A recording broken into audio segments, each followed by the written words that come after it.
Good morning. Apology for the late start. We had a few little internal problems, but we've got them all sorted out now.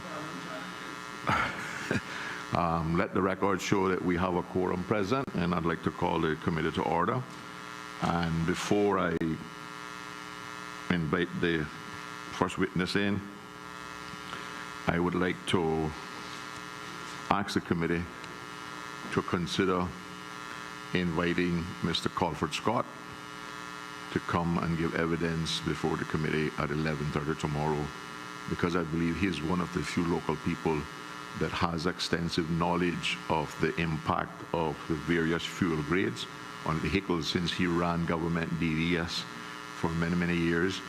And I think now is a consultant to NRA in the purchasing of vehicles. And he doesn't have any relationship with any vehicle dealership or any fuel dealership. So I think he would be able to give us some good insight into what the effect of the various octane levels has on the public vehicles on the vehicles used in the country. So can I have a motion that we invite Mr. Colford Scott? Moved by Mr. Chris Saunders. Seconded by Ms. Barbara. All those in favor? Okay.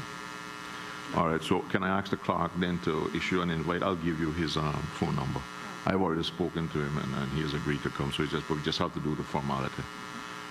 Okay, having said that, I'll invite the deputy clerk to bring in the first witness.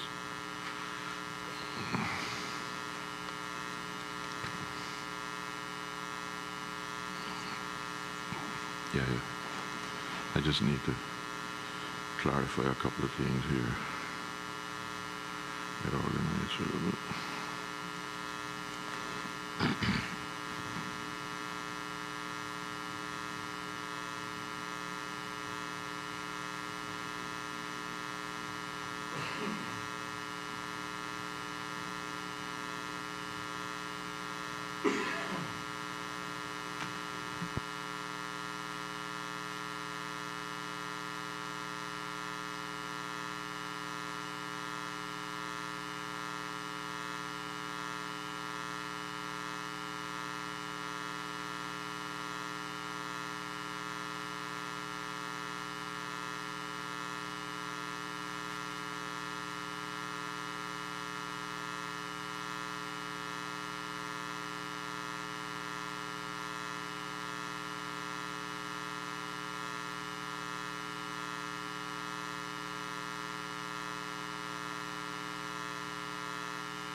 With respect to, I'm going to be doing the speaking, and Letitia sort of, yeah. Okay.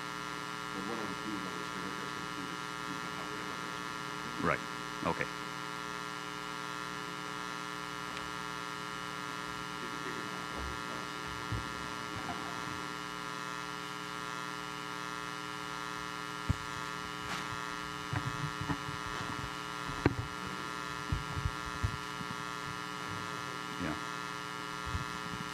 I swear by Almighty God that the evidence I shall give to this honorable legislative assembly shall be the truth, the whole truth, and nothing but the truth.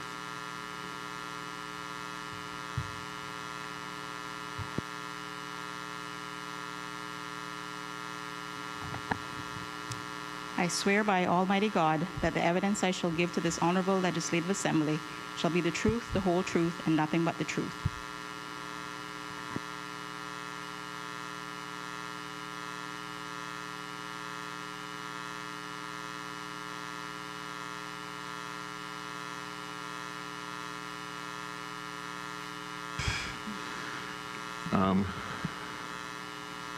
Good morning, Mr. Hugh, and I see you brought your CFO with you, so we welcome her as well.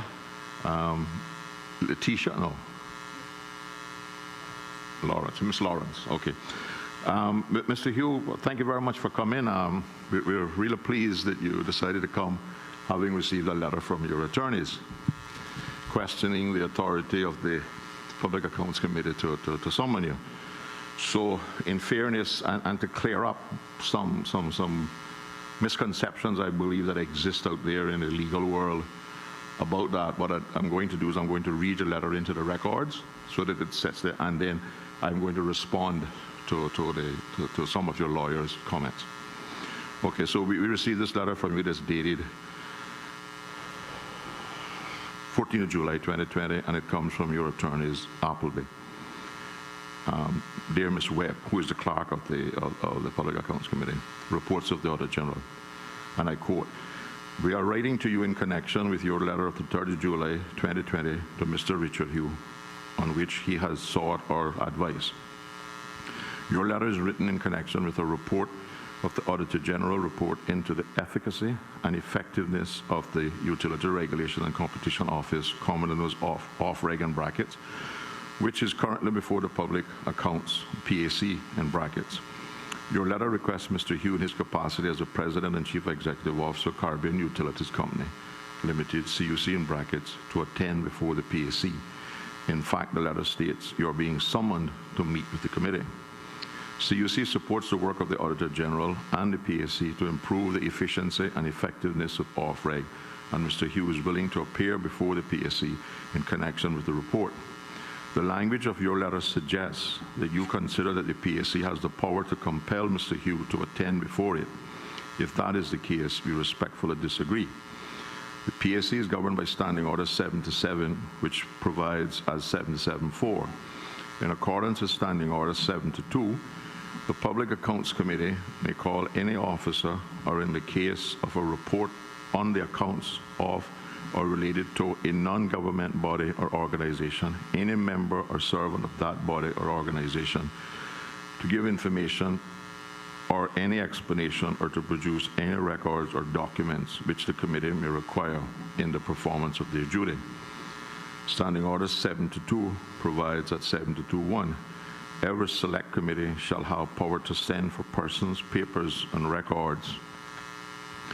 The PAC is a standing select committee whose function is to consider reports of the Auditor General, Standing Order 771. Under Standing Order 774, powers to send for persons, papers, and records conferred by Order 721 is, in the case of the PAC, confined to any public officer, one in brackets, any public officer, or two in brackets, a member or servant of an organization which is in itself the subject of a report that is before the PAC. Mr. Hugh is not a public officer, and CUC is not itself the subject of the report of the Auditor General OFREG in bracket. As such, the case clearly falls outside Order 774, and the consequence of that is that the PAC has no power to compel Mr. Hugh to appear or to produce documents. Nonetheless, he has, as we have pointed out, Mr. Hugh is willing to attend voluntarily. Mr. Hugh has noted that you wish him to only apprise himself on this matter so as to be able to provide the committee with information. Mr. Hugh will, of course, consider the report itself, and if there are specific matters that the PAC would wish him to inform them about or explain to them, then he would invite you to let him know what they are in order that he can appraise himself accordingly and hereby assist the PAC with regard to those specific matters. Mr. Hugh will attend in the company of Ms. Letitia Lawrence, who is VP Finance and Corporate Services and the Chief Financial Officer of CUC, and it is signed Appleby. Because you had decided to come, I didn't respond to your attorney or send the police to get you. But firstly, again, I said I want to thank you for deciding, in spite of the legal advice you received, for attending this meeting of the Public Accounts Committee. Before getting started, I think there's a bit of housekeeping that we need to address with regards to the letter that was sent to the clerk of the Public Accounts Committee that was drafted by your lawyers at Appleby on the 14th of July, which we've dealt with. And I've read the letter. And my response is, unfortunately, your lawyers, in my view, erroneously referred to the Public Accounts Committee as a standing select committee. Had they taken the time to look at arrangements of orders of the Legislative Assembly standing orders on page 6, they would have realized that section 70 to 74 deal with select committees and section 75 through 801 deal with standing committees. For your education and the listening public, please note that the following with regards to select committees, and I'll quote from Standing Order 7-1. The House may appoint any of its members to be members of a select committee to consider and report on a bill or otherwise to assist it in exercising the function under Part 4 of the Constitution. And Standing Order 7-1 states, a select committee shall continue in being for the purpose for which it was established, notwithstanding any prorogation of the House during the period beginning on the day on which the select committee is established and ending on the day on which the House is next dissolved, thereafter until the day of that dissolution, or, in brackets, if sooner, the day on which the business of the select committee is finished. And I draw your attention to 72-1. Every select committee shall have power to send for persons, papers, and records. And 72-5, which states, subject to any order of the House or resolution of the committee, the sitting of a select committee shall be held in private, and the Public Accounts has gotten permission from the House to hold all of its hearings in public. Note that the sittings of a select committee are held in private, as I just pointed out, and I can assure you that we have the necessary authority to go public. With regard to the Public Accounts Committee, please note sections 77-1, and please re-emphasize it's a standing committee. 77-1 reads, there shall be a standing committee to be styled the Public Accounts Committee to consider reports of the Auditor General, 1, on the accounts of the government, b, on such other accounts required to be laid before the House as the committee may think fit, and c, any other matter incidental to the performance of his duties or the exercise of his powers as the committee may think fit. 77, that's the whole of 77-1. Please note that 77-1C, the committee thinks that your attendance and the attendance of others is incidental to the performance of. Additionally, I want to assure you, and the listening public will agree, that if there was a report by a government entity which criticized or embarrassed a private sector company or individual, that natural justice would require that they be afforded the opportunity to come before this body to defend or clear their reputation. And the reason we have invited all of the companies, not just CUC, who are regulated by OFREG to come before us is so we can complete the 360 evaluation and find out from them what their concerns are and how things are operating as far as OFREG goes. I would also like to take this opportunity to draw your attention to the Legislative Assembly Immunities, Powers and Privileges Law 2015 revision, which your attorneys made no reference to in their letter. In particular, I draw your attention to section 5(1), which says, the Assembly or any standing committee may, subject to sections 9 and 12, order any person to attend before such assembly or committees and give evidence or produce any paper, book, record, or document in his possession or control. And section 6(1) says, any order to attend, give evidence, or produce documents before the assembly or a committee shall be notified to the person required to attend or produce documents by a committee by a summons under the hand of the clerk issued by the direction of the Speaker. And section 6(2) reads, in every summons under subsection 1, there shall be stated the time, when, and the place where the person summoned is required to attend, and the particular documents which he is required to produce, and the summons shall be served on the person mentioned therein, either by delivering it to him a copy or by leaving a copy at his usual or last known place of abode in the islands with some adult person, and there shall be paid or tendered to the person so summoned if he does not reside within 4 miles of the place of attendance specified in the summons, such sum for his expense as may be prescribed by standing order or authorized by order of the Assembly. Unfortunately, we don't have any order at the current time to pay you for your transportation costs. Section 18.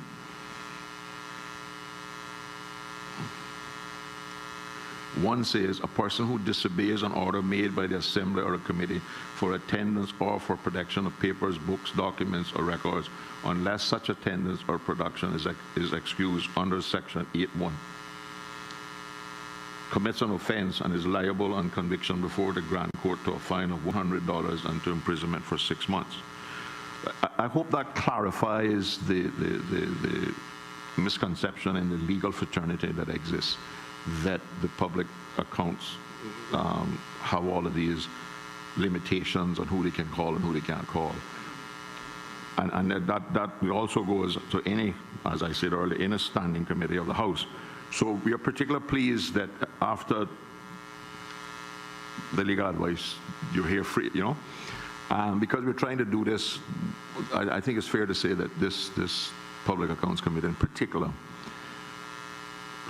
always try to do its reports and our general reports in a framework of fairness and in a framework of collaboration. We have gotten away from the gotcha and trying to embarrass people, etc., because my grandmother told me many years ago that I would catch more flies with honey than vinegar. And we have found that our success as a Public Accounts Committee is directly related to this collaborative approach with the Auditor General's office, with the civil service, and with private companies that are involved. Yes. Mr. Chairman, thanks. I just want to add something, and I think it's important for the listening public and for all the witnesses. We're aware that there are criticism in the public space of off-reg. That is well known. And I think it's important for all the companies that off-reg regulate, because if people believe that the regulator is not up to a certain standard or meeting a certain standard or meeting their expectations, they would then automatically draw, some of them may draw the reference as if though a company isn't doing a certain thing or a company isn't doing right simply because off-reg ain't doing their job properly. And I think it's really unfair, and in particular, and I've said this even publicly, even in reference to CUC being a well-run, efficient organization compared to industry standards and everything else. And I wouldn't want anyone to think or feel as if though CUC or anyone is getting away with something simply because off-reg isn't doing the job, when in fact many of the companies that are regulated are actually doing a very good job. So I think it's important, and as the chairman said, the whole idea was to get a 360 view of off-reg ultimately, because I think we all agree that some of these industries definitely need to be regulated, and it's important for us to get the right regulatory framework. And especially with regards to fuel, which is a newly regulated entity that just came in, I think, 2016, 2017, in terms of being regulated. And of course, that's one of the biggest part of CUC's operation, and also CUC's bill, is the fuel factor issue. So you cannot have a conversation on fuel anywhere within the country without having or discussing also or getting the views of the largest purchaser of fuel within the country. So that is more the framework in which we wanted. And as the chairman said, it's meant to be informational, it's meant to be more educational than anything else, as opposed to confrontational, adversarial, and that's really what it is that we're looking for. Because ultimately, we don't want anyone coming here feeling as if though there's an ambush or anything like that. That's not our intention. That we can probably do behind closed door, but not for the public benefit. Honorable Chairman, may I respond? Okay, thank you very much, for that. Could you just take your full name? My apologies. Your full name and who you represent. That's just for the Hansards. In case I do to you what I did to Ms. Letitia Pronounced wrong, you did wrong. You can say it correctly in the Hansard. My full name is John Francis Richard Hugh, and I'm the President and CEO of Caribbean Utilities Company Limited. So thank you, Honorable Chairman. The letter that you received was not in any way meant to challenge your authority. Certainly wasn't intended in that from myself. It was merely for myself as the CEO of a publicly traded company to understand where I stand on legal grounds. I have obligations to I have also to comply to other laws and regulations, whether it's security laws, whether it's data protection, confidentiality laws, and I just, wanted to know where I stood before appearing before, this honorable committee. Having listened to you, I'm still not sure where I stand. I'm not a lawyer, and I don't have the experience that you have in this honorable house. So I would just ask if there is information that you request from me that I'm not comfortable giving, whether I can just decline to produce that information at this time and then we discuss it at a later stage. I don't think that is going to be the case, and I'm not here to hold back information. I think I do have a lot of information to share with respect to the discussions that I heard in the previous weeks or days. We don't expect that we would ask you questions which would get you in legal trouble about it. Again, as I said in the beginning of my comments, we've been looking here for public education is number one. Secondly, collaboratively to determine that what we can do to make sure that OFREG best serves the people that it regulates, without giving anything away to the people who are being regulated, But if we do ask you a question and you have concerns about the legal implications, we don't have as long as you do that for every question, right? But if that comes up, and we're quite prepared to give it that leeway, and we can discuss how best to do it in private. Okay. Thank you, Mr. Chairman. Right? Yeah. Okay. Well, just so we can start off with a friendly note, my first question would be, the cost of this legal advice is not going into the rate base, right? I'm just trying to get everyone to relax. I'll ask Mr. Chris to lead off. Thank you very much, Mr. Chairman. And I also want to thank Mr. Yu and also Ms. Lawrence for attending this morning. As I've said before publicly on several occasions, and just looking at page 186 of the Compendium of Statistics, I just wanted to highlight something which I think is that look at CUC's production versus consumption. And back in 2010, it was at 91% in terms of the ratio. And at 2018, it was at 98%, which is actually well above industry standard in terms of leakage and everything else. So again, I haven't looked at your financial statements between 2010 and 2018 and your annual reports. I can honestly say from doing my own analysis and comparing it to industry and everything else that, barring the fuel factor, it is an efficiently run organization compared to industry standards in terms of meeting a lot of different targets. And even that production to consumption ratio is actually quite high. And just to kind of put it in for the public, most utility companies lose between 5 to 7%. The fact that CUC is at 2% is well above what the industry average is, and it goes to show that despite what people may think, it is an efficient run organization. And those are a lot of stuff, but you have your own PR department that can do that kind of stuff for you. You don't need us to do that, but at least for the record, we just wanted to recognize that it is an efficiently run organization. The one issue that we have always had, and I think the public has been concerned, has been the fuel factor. Now, we know that is also a set formula using the Platts Gulf Coast price is pegged to that. And just leading into my first question, one of the things I noticed, going back to October 17, 2011 statement, which I won't get into the whole issue, but one of the things that I just wanted to highlight, and it says the price in August for that number 2 diesel fuel was about $3.03 per imperial gallon. Additional charges included 22 cents per gallon to cover shipping, Port Authority fees, storage and handling, and another 75 cents per gallon for government duty, totaling $4 for the landed price. One of the things I'm just trying to understand, just for the ease of our own internal calculation, while the government duty has gone from 75 cents to 25 cents, the additional charges for the 22 cents, which covers shipping, Port Authority fees, storage, and handling, is that still roughly about what the market is today? Roughly, yes. Okay, perfect. We assumed as much because we think we're using the, and this is in US, well, maybe I don't know if it was US or CI. Would that be US or CI? The 22 cents? That is US per US gallon, I believe, Yeah. and which is the same as CI per CI per Yeah. imperial gallon. Okay, yeah, so yeah, that's the assumption that we have been pretty much working with. No, it's not material to what it is that we want, but we just want to make sure that we're on the same page with that assumption. But the first question I'd like to put to you, Mr. Ritchie, is in terms of offering as a regulator, I mean, and again, we don't want to ruin the relationship between yourself and the regulator, but if there is one thing that you think we can improve in terms of the regulation that would help, what do you think that would be? Well, I Or think- basically do away with too. I mean, one thing that we could change either way. Well, with respect to the to OFREG, I mean, if we refer to the report of the Auditor General,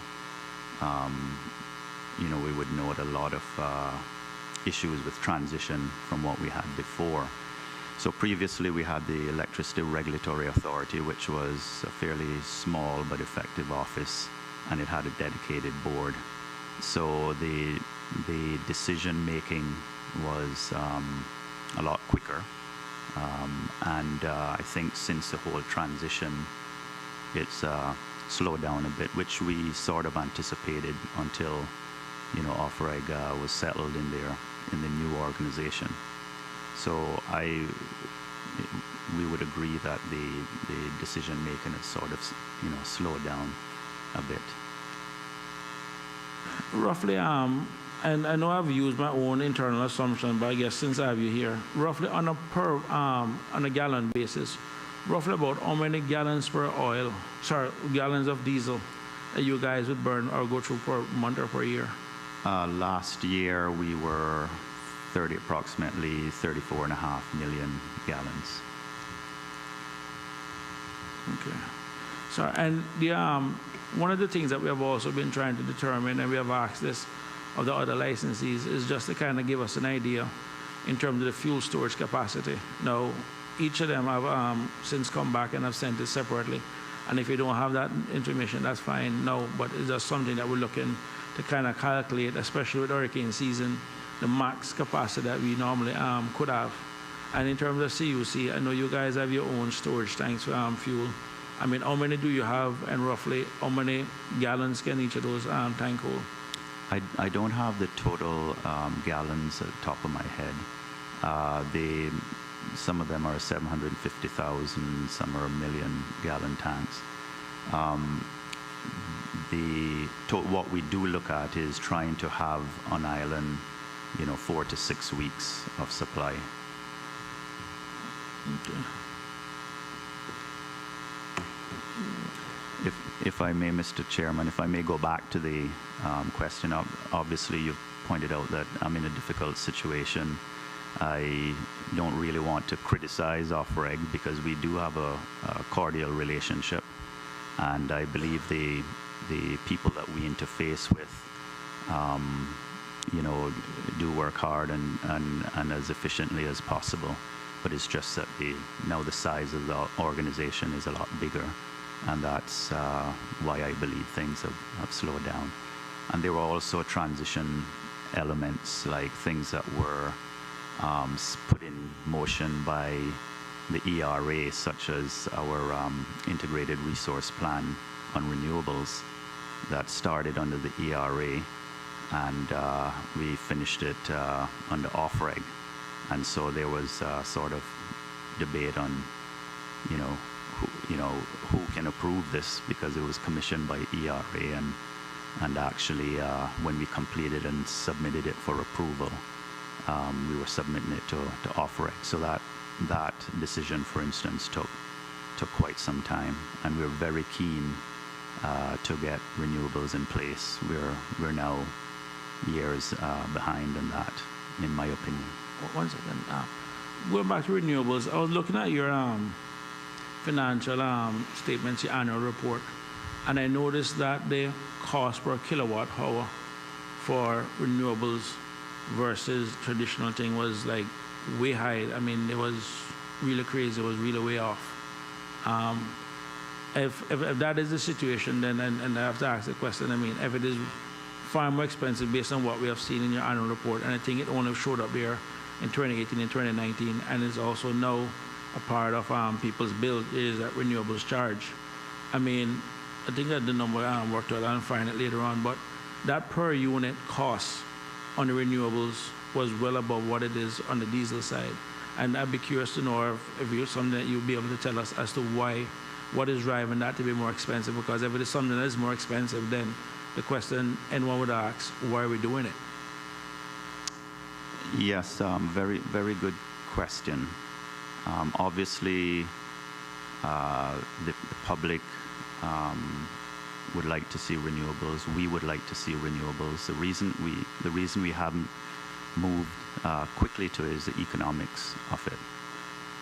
So 5 years ago, even the utility scale in Grand Cayman was not competitive, really competitive with diesel. What we have now is an industry. We have one renewable scale plant, which is in Bodentown, the Bodentown solar plant, which is 5 megawatts. And we have more than 5 megawatts on rooftop solar. The issue with rooftop solar is very expensive. So we have been purchasing that under the CORE program, started out in over 40 cents a kilowatt hour compared to diesel, which is, has ranged between, currently it's just over 8 cents a kilowatt hour to up as high as 22 cents a kilowatt hour and the peak fuel prices. So we have been purchasing a small, limited amount of this renewable energy from rooftops. And the reason it's limited is because if we buy more, it's going to drive up the overall cost of energy on the grid. So obviously there's an industry now that's been started to put these solar panels on rooftops, and they're obviously lobbying for more capacity to install these solar panels on rooftops, but the cost is it's going to drive up the overall cost. We currently have, I would say that in my lifetime at CUC, this is the first time that we've been in the position where we can actually effectively move from all diesel generation to go to solar plus storage on a utility scale and be as effective, as reliable, more sustainable, and economically competitive with diesel.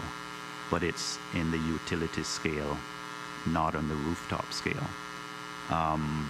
That's a policy decision that I think the OFREG and certainly ourselves struggle with. How much of this expensive rooftop renewable energy are we going to purchase?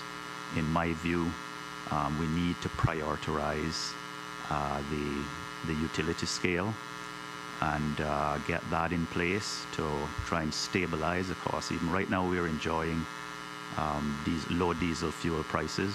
What happens when the swing back up? And if we can get large-scale renewables in place that stabilize the cost, because the majority of the cost is the upfront investment costs, not the maintenance and running costs. I think we need to do that and do that fairly quickly. But the focus has been more on the rooftop because yes, it is providing local businesses with business, and nobody wants to take that away from them.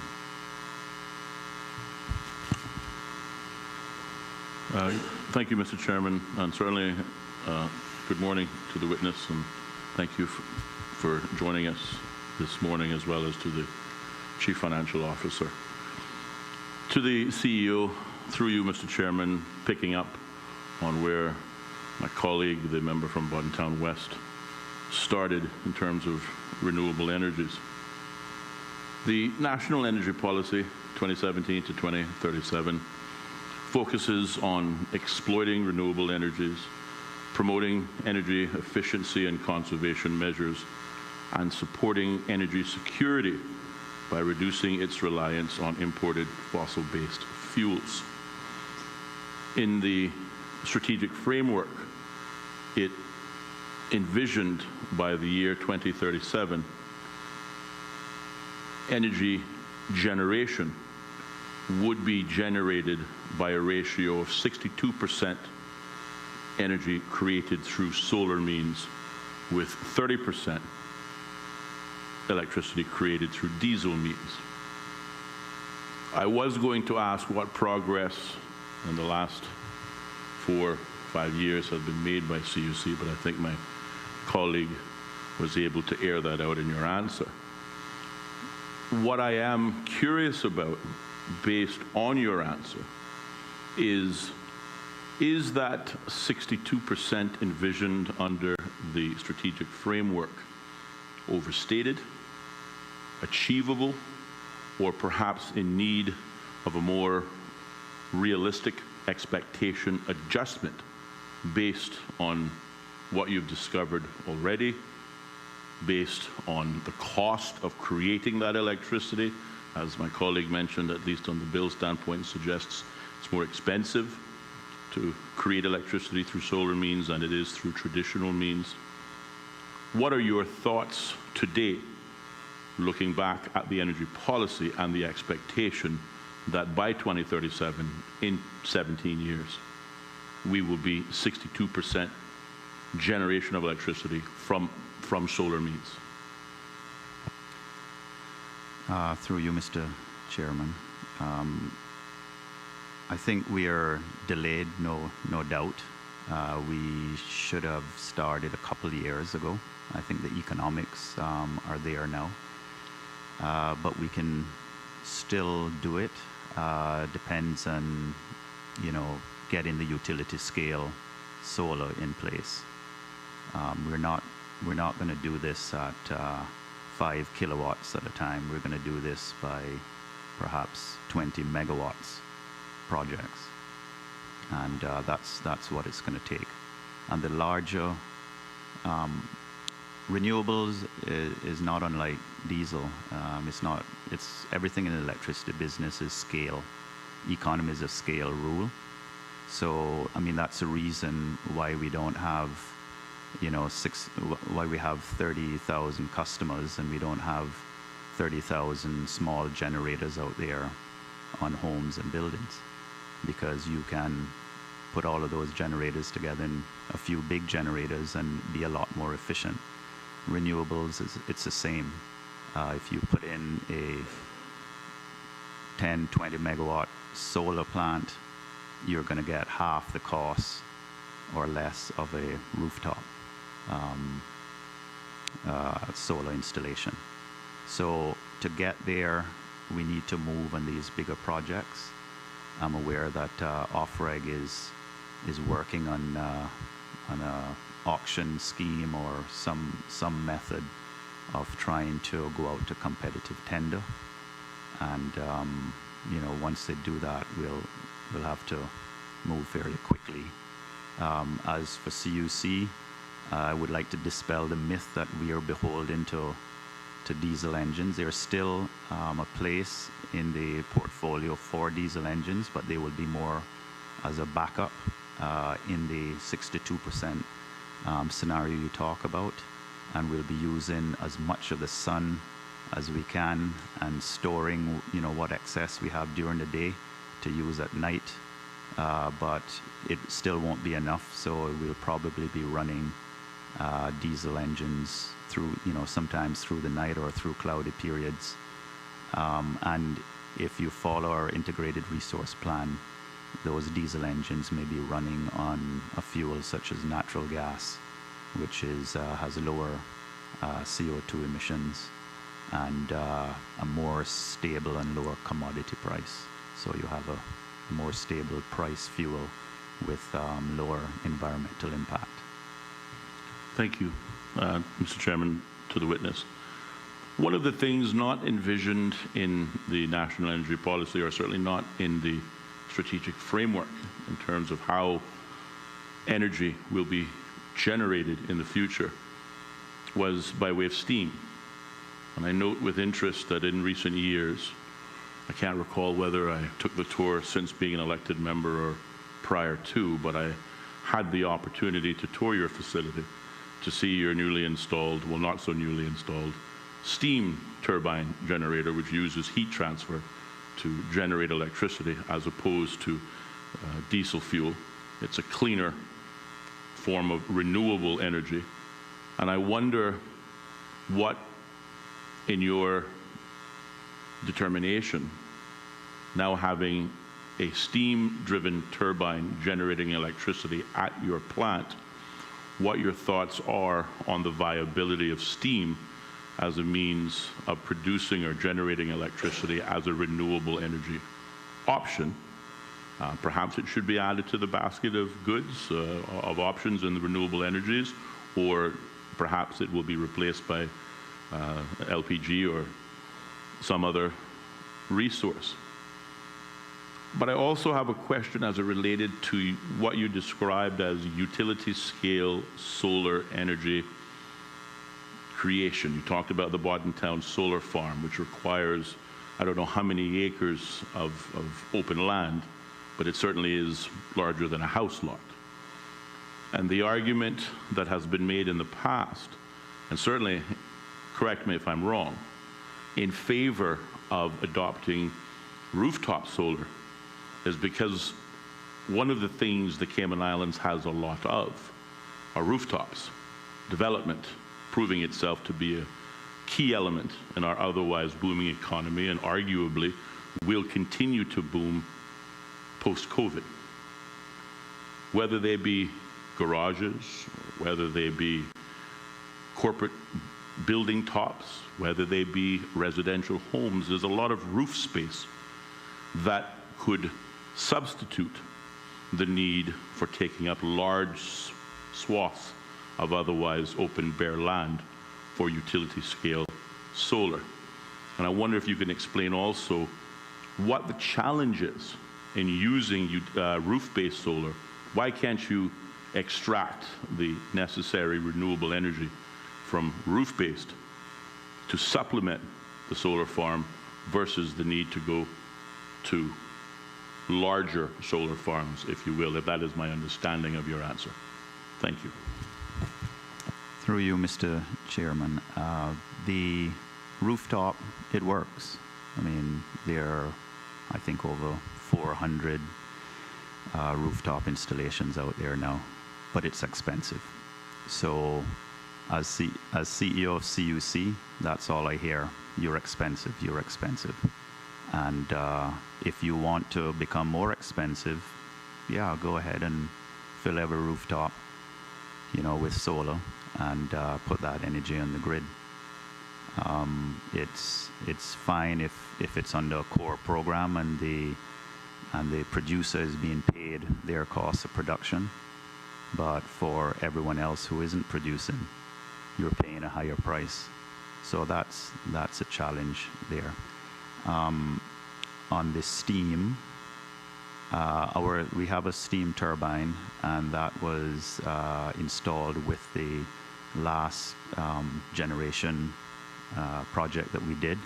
And what it does is it recovers the waste heat coming out of the exhaust stack and harnesses that heat energy to make steam to give us additional electrical output. So it takes the steam, drives a steam turbine, gives us an additional, I think it's 3.5 megawatts. So that means that for every gallon of fuel going in, we're getting more electricity coming out. And it is, I would venture to say, for the size plant, the most fuel efficient in the region. So, just on that last point, given your confidence and obviously satisfaction with the production rate of the steam turbine. Is it possible that CUC will utilize or seek to install further steam turbines as a means of generating electricity, which was not envisioned by the National Energy Policy, is my question. At this time, no, because of our size. Steam turbines are typically, well, in the U.S., you would see them, a lot of them are typically driven by coal-fired to make the steam, to run the steam turbine, or it's nuclear, for instance, or you have a large combustion turbine, like a jet engine, but it's a much larger one, and you get electrical output from the generator on the turbine, but as well the heat rejection coming out of the exhaust of the turbine, you make steam. It's a combined cycle. But those plants are really, I mean, it doesn't make sense looking at them at under 50 megawatts. Under good utility practice right now, we don't want any of our generators to be any larger than 20 megawatts each, because if they go down, you know, we have a peak right now, or last year's peak was 113 megawatts. If you have 50 megawatts of that in one unit, when it goes down, you're going to immediately have an all-island blackout and be scrambling to get the power back on. So it's not feasible or viable or practical for us to go to these large units, large steam turbines in the Cayman Islands. I'm sorry to belabor the point, and I know my colleague is eager to jump back in. But moments ago, when explaining the efficiency of the gas turbine, you stated that CUC now has the ability to generate even more electricity per gallon of diesel fuel with the existing steam turbine generator. I don't know how many diesel generators you have, but I do recall you have a number of stacks. Presumably those stacks are attached to either one or two generators. I don't know how many stacks CUC is using to transfer that heat, to turn it into steam, to power the existing steam generator.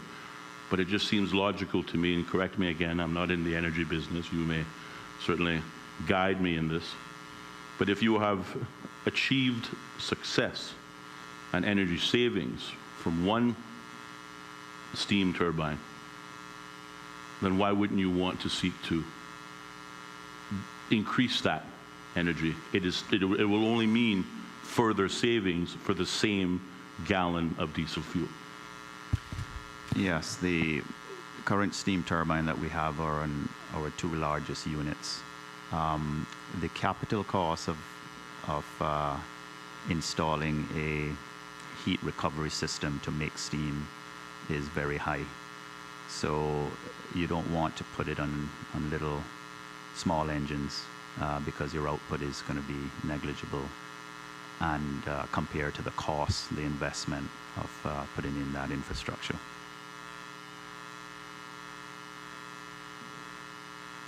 Mr. Just want to read something here from the 2019 annual statement with regards to renewable energy. It says, in early 2019, OFREG accepted CUC's Integrated Resource Plan. The company continues to facilitate the connection of renewable energy sources to the grid. Renewable energy on the CUC grid for 2019 totaled 18.8 million kilowatt, which amounts to 2.6% of the total energy supplied. The company aims to have 25% of renewable energy on the grid by 2025 and to meet the objectives and targets of the National Energy Policy over the longer term. Looking back at that 2019 annual statement, I noticed in terms of costs, your total cost for energy supplied was actually $111 million. Now, the renewables was actually roughly 4.8 million, let's call it 5 million just for easy sake. So if 2.6% cost basically 5 million, if I extrapolate that out, it would basically mean the full 100% would cost about $192 million. But then the actual cost for the other 97.4% was actually $106 million. which was way less. So what I'm trying to understand here then, if renewables at this point extrapolates out to 192 million at this rate versus the current one that is actually 106 million, which is almost half, then the question is, what is going to be done over the next, 5 years, because you said by 2025? Because I'm going to tell you right now, this model is, we don't want this extrapolated out over the next 5 years. So what is going to be done over the next 5 years to bring that cost down to make it actually something to be more, we'll call it, I mean, it's nice for the environment and I love the environment too, but I'm not willing to pay them kind of money to maintain it. So the question is, what is going to be done to get that, that cost down to where it at least is competitive to what it is that we have now? Through you, Mr. Chair, yes, what you are seeing is a combined pricing of the Bordentown solar plant, which is now, I want to say it's over five years. So the technology cost has been dropping fairly quickly. So it's a combination of the Bordentown solar plant as well as a rooftop. And yes, on average, that's probably double, what we would pay normally for diesel. So in fact, it's probably, it's about double, just using your figures there. So going out into the future, however, the new utility scale solar, for instance, with the latest prices and latest technology, can be done at the current diesel fuel prices. So if we replace diesel, we will be replacing it at the same cost, but with sustainable, more environmentally friendly energy coming onto the grid. So you wouldn't see a doubling in the cost, you would see the cost level remaining about the same. But an important feature would be that it's also stable cost, so you're not on this diesel price roller coaster. You said that the renewable was a combination of the Bordentown solar plant plus the core program. Yeah. Roughly, do you, per chance, and if you don't have it, that's fine, do you, in terms of what the kilowatt per charge hour is on the Bordentown solar farm versus what the cost is on the core per kilowatt? The blended, I don't know. Bordentown, when we signed, was approximately 14 cents per kilowatt hour. That's US? That's CI. Okay, that's CI, 14 cents. And then the core started, like I said, I think it was over 40 cents. And it's now down to 20. For the large installations, I think it was just over 20 cents. And for the 21 cents. And for the smaller installations, 25 cents. Hold on. And how much is your kilowatt cost on diesel? For August bills, for the diesel alone will be 8.3 cents. Oh, no. Let me just get this straight now. Sorry, renewable cost charge. 7. Let me just check that. I think that includes the renewables. Well, then either it would be less because the renewable would carry it up. So, just from my understanding now, so the solar plant in Bordentown is around 14 cents a kilowatt.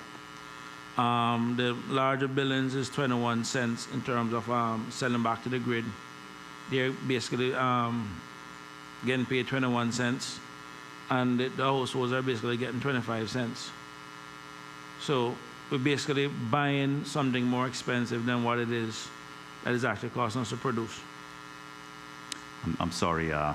But what I'm trying to get at is if the Bordentown, let's ignore the rooftop because we accept it's small, it's an anomaly and everything else. But if the Bordentown solar plant now is at 14 cents a kilowatt, and diesel is running at, let's say, even 9 cents a kilowatt, then the question then ultimately is, what is it that we want to do to get solar down to below, the 9 cents? Granted now that maybe those are COVID prices, I would, let's say, even work with normal, maybe 11, 12 cents probably would be normal pre-COVID prices. So we'll ignore we just work at 11, 12 cents normal price. Then if the solar is at 14 cents a kilowatt and the diesel run at 11, 12 cents a kilowatt, then the question is then what do we need to do to get solar well below the diesel cost?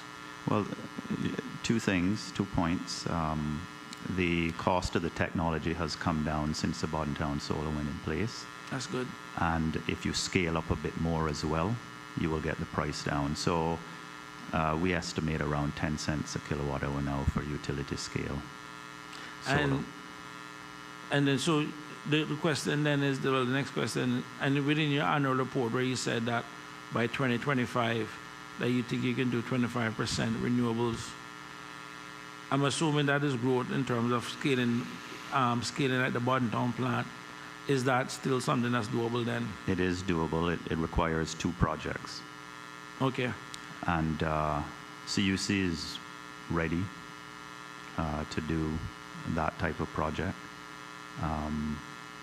We have the capital, we have the technology, we have the skills, we have, we're prepared to do utility scale renewables. Just want to ask one question. What kind of acreage are we looking at for that size of utility scale solar? You're looking at about 4 to 5 acres per megawatt. Okay. Per megawatt. Yeah, I know a couple of years back there was this ocean thermal energy conversion, OTEC. I think that, what's the status with that? Is that now something that's completely dead, or is it something that's viable? I think there's still discussions regarding the pricing, with respect to pricing on that project. The difficulty with that project is there is not one that's commercially operating worldwide. So it's experimental technology. It's proven. We initially were drawn to it and like it because it's proven on a small scale, and it can run year round. But when you scale it up, there's massive engineering. It's a massive engineering feat to move that volume of water, and very costly. So I'm sorry. So listen, public, as this is chairman comments that you would not have heard off mic. One of the other things that has been seen to be quite popular of lately is this waste to energy type situation where we're looking to, I guess, burn stuff and create energy from it. Is that something that is also being explored, or? yes, that's being explored. So we're in discussions with the potential producer on interconnection and the sort of power purchase agreement and pricing on that as well. So, I mean, and maybe a little bit overly technical, but in terms of the amount of waste that we produce each year, I mean, how much megawatts do you think we can probably get out of waste energy? I wouldn't hazard. I think I'll guess at 5 to 10 megawatts. Okay. Yeah. If I may, Mr. Chair, just to clarify the price of fuel that I was talking about earlier, that the fuel factor will drop to 7.8 cents. With the renewable energy purchases will be 8.4 cents. So just the diesel fuel element in the fuel factor will be 7.8 cents. And that's based on a Gulf Coast market price of 88 cents per gallon, adding the shipping duty and the margin, handling and margin. Since you touched on the Gulf Coast, one of the things that I think has been the big difference between Chevron Texaco and Sierra Rubis is that with a Chevron Texaco being in the upstream business also and also downstream, they were able to basically purchase fuel at a cheaper price, where they could actually run at Platts minus. I'm granted that Rubis is no Chevron Texaco, but one of the things that I have come to understand that many of these companies do buy at Platts minus, but your prices are actually pegged to Platts. So the extra margin that they would get from getting Platts minus is also, again, something additional. With that said, and maybe this is something worth exploring also, but wouldn't it be sometimes in CUC's best interest to maybe look at maybe going out, I mean, for the amount of fuel that you buy? Granted, in the global scheme, it may be small, but for here, it's quite big. Isn't it something, would you guys consider going out and looking to start buying your own fuel itself? Because in some of these cases where the benefits aren't being passed on to the consumer, because like I said, you're pegged to Platts Global, it is what it is. But we know of situations where the tankers are sitting out there, they have fuel sitting out, they need to get rid of it, and they just basically dump it off at any price, and a lot of people benefit.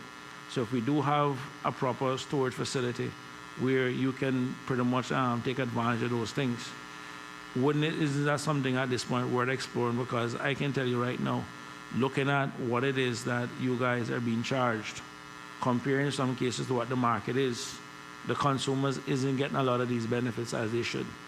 And is it something that CUC would consider doing? Or even worst case, I mean, even partnering the government in terms of, because we do recognize buying fuel and sitting down is a serious capital outlay for that to sit there, but at some point, for what it is that we're paying now, don't you think, is that something that you guys would you think we would explore doing? Okay, price is important. Fuel security is also important. And on the price side, we just want to be as competitive as possible. So we have the two companies competing. They are on, it's 2-year contracts, and they can extend for another 3 years. So we tend to do it that way to make sure that when we do go out to bid in the first couple of years, if things aren't going well, then we can adjust. I think it's a fair price, and it's very transparent. With respect to Platts and the market, Platts is reporting what the reported deals are on the Gulf Coast. It's similar, for instance, to stocks. You will see CUC is publicly traded, and maybe it's traded on a stock exchange at $15. So if you're going to buy it through a broker, that's probably what you're going to pay. But if you know Joe Blow next door who needs some money right away and he has CUC shares, and you don't go through the market, you can go to him and he may say, look, the market is saying $15, but I need this money now, I'll sell at $14.50. That's the same sort of thing I think you have with fuel. But it's not every day that deal is going to come up. And when they don't have the deal, then what do you do? So to me, the fuel security is a very important aspect as well. And having, companies that are well-placed and reliable is very important. We don't want to get in a situation where we have a fuel shortage on the island. Well, that goes back to the issue again of storage, because, I mean, if you have sufficient storage, then the question is, you do have a window of opportunity to wait things out. And the reason why I raise this issue is, I'm going back to the first question, where we agreed that roughly 22 cents would cover, 22 cents per gallon would cover shipping, port authority fees, storage, and handling. Let's just run it up to 25 cents. And then we're taking a government duty of another 25 cents, that's 50 cents. Now, I went through your annual reports from 2009 all the way up to 2019. And one of the things I looked at was, in each of your pages, your organization listed their average price for imperial gallon in US dollars. I also went through and looked at the average wholesale prices, and I converted it from the US gallon to imperial gallon at 1.207 conversion rate. And what I was looking for really was the 50 cents difference between the additional cost of bringing it in versus the average cost. So just to kind of just give you an idea, per your reports, I'm just going to, when I said these are coming from your annual report, you're $2.77 per gallon in 2009. The wholesale was 205, so 72 cents difference. Granted, now we can live with the 50 cents difference, but there's an additional 22 cents. And again, I know timing throughout the year as you're buying, it can vary and it can impact it. But as I'm going through 2010, $3.45 per your annual report, $2.65. Again, I mean, that's almost what, 80 cents difference right there. 2011, 463 versus 364, 479 versus 373, 474 versus 364, 456 versus 339, 298 versus $2, 223 versus 165, 277 versus 203, and $3.10 in 2018 versus 255. Now, granted, the gap has been getting smaller each year as we're getting, and I guess that can lead towards the competitive pricing. We're between 55 cents in 2018, between $3.10 versus $2.55. So we can directly see that 65 cents difference. You take out the 50 cents, it's really 15 cents above, which we can almost live with. So we can see where it's getting better. But you go back in the previous years, and you can directly see where the gap was so much bigger. And again, like I said, timing is essential, because when you do reach out for when you're buying at the time, the price could have been anything at that time. And so we do know that you guys track it from its loaded, and I understand that process. But again, in many cases where these guys are buying large parcels, they're already getting plus minus. And on top of that, even the margin again on the average is still even above. Then it's clearly an issue with fuel. And that has always been the biggest issue I think that most people have on the bill, is really the fuel factor. Because in most months, it's even greater than even the electricity cost that your organization charges. I think on average, it's maybe about 55% of the bill is really the fuel factor. At least for my bill, is around 55% being the fuel factor. And so it is important then that if we can even reduce that number, or even by a 10, 15%, it will make a big difference in terms of the fuel. And that's the reason why I go back and ask, is it worth for us? And one of the previous witnesses mentioned it yesterday, that in the Eastern Caribbean, where they have large storage facility and you have fuel just sitting there, it's easier for them to have a better price control. So the question is then, do we need to improve our storage facility so that when deals come up, like they carry in the COVID thing, that we can actually get a larger portion of this and store it, where we can basically get cheaper fuel, as opposed to continuing as is, because the island is getting bigger, the population is getting bigger, and unlike most of those companies now, I understand that when Texaco was here, they used to sometimes run 3, 4, 5 months worth of fuel that they would keep in their storage facility, but they had the deep pockets to do it. Most of these guys know from, again, testimony, they may keep 7 to 10 days at a wholesaler level. The gas station may have another 5 to 7 days.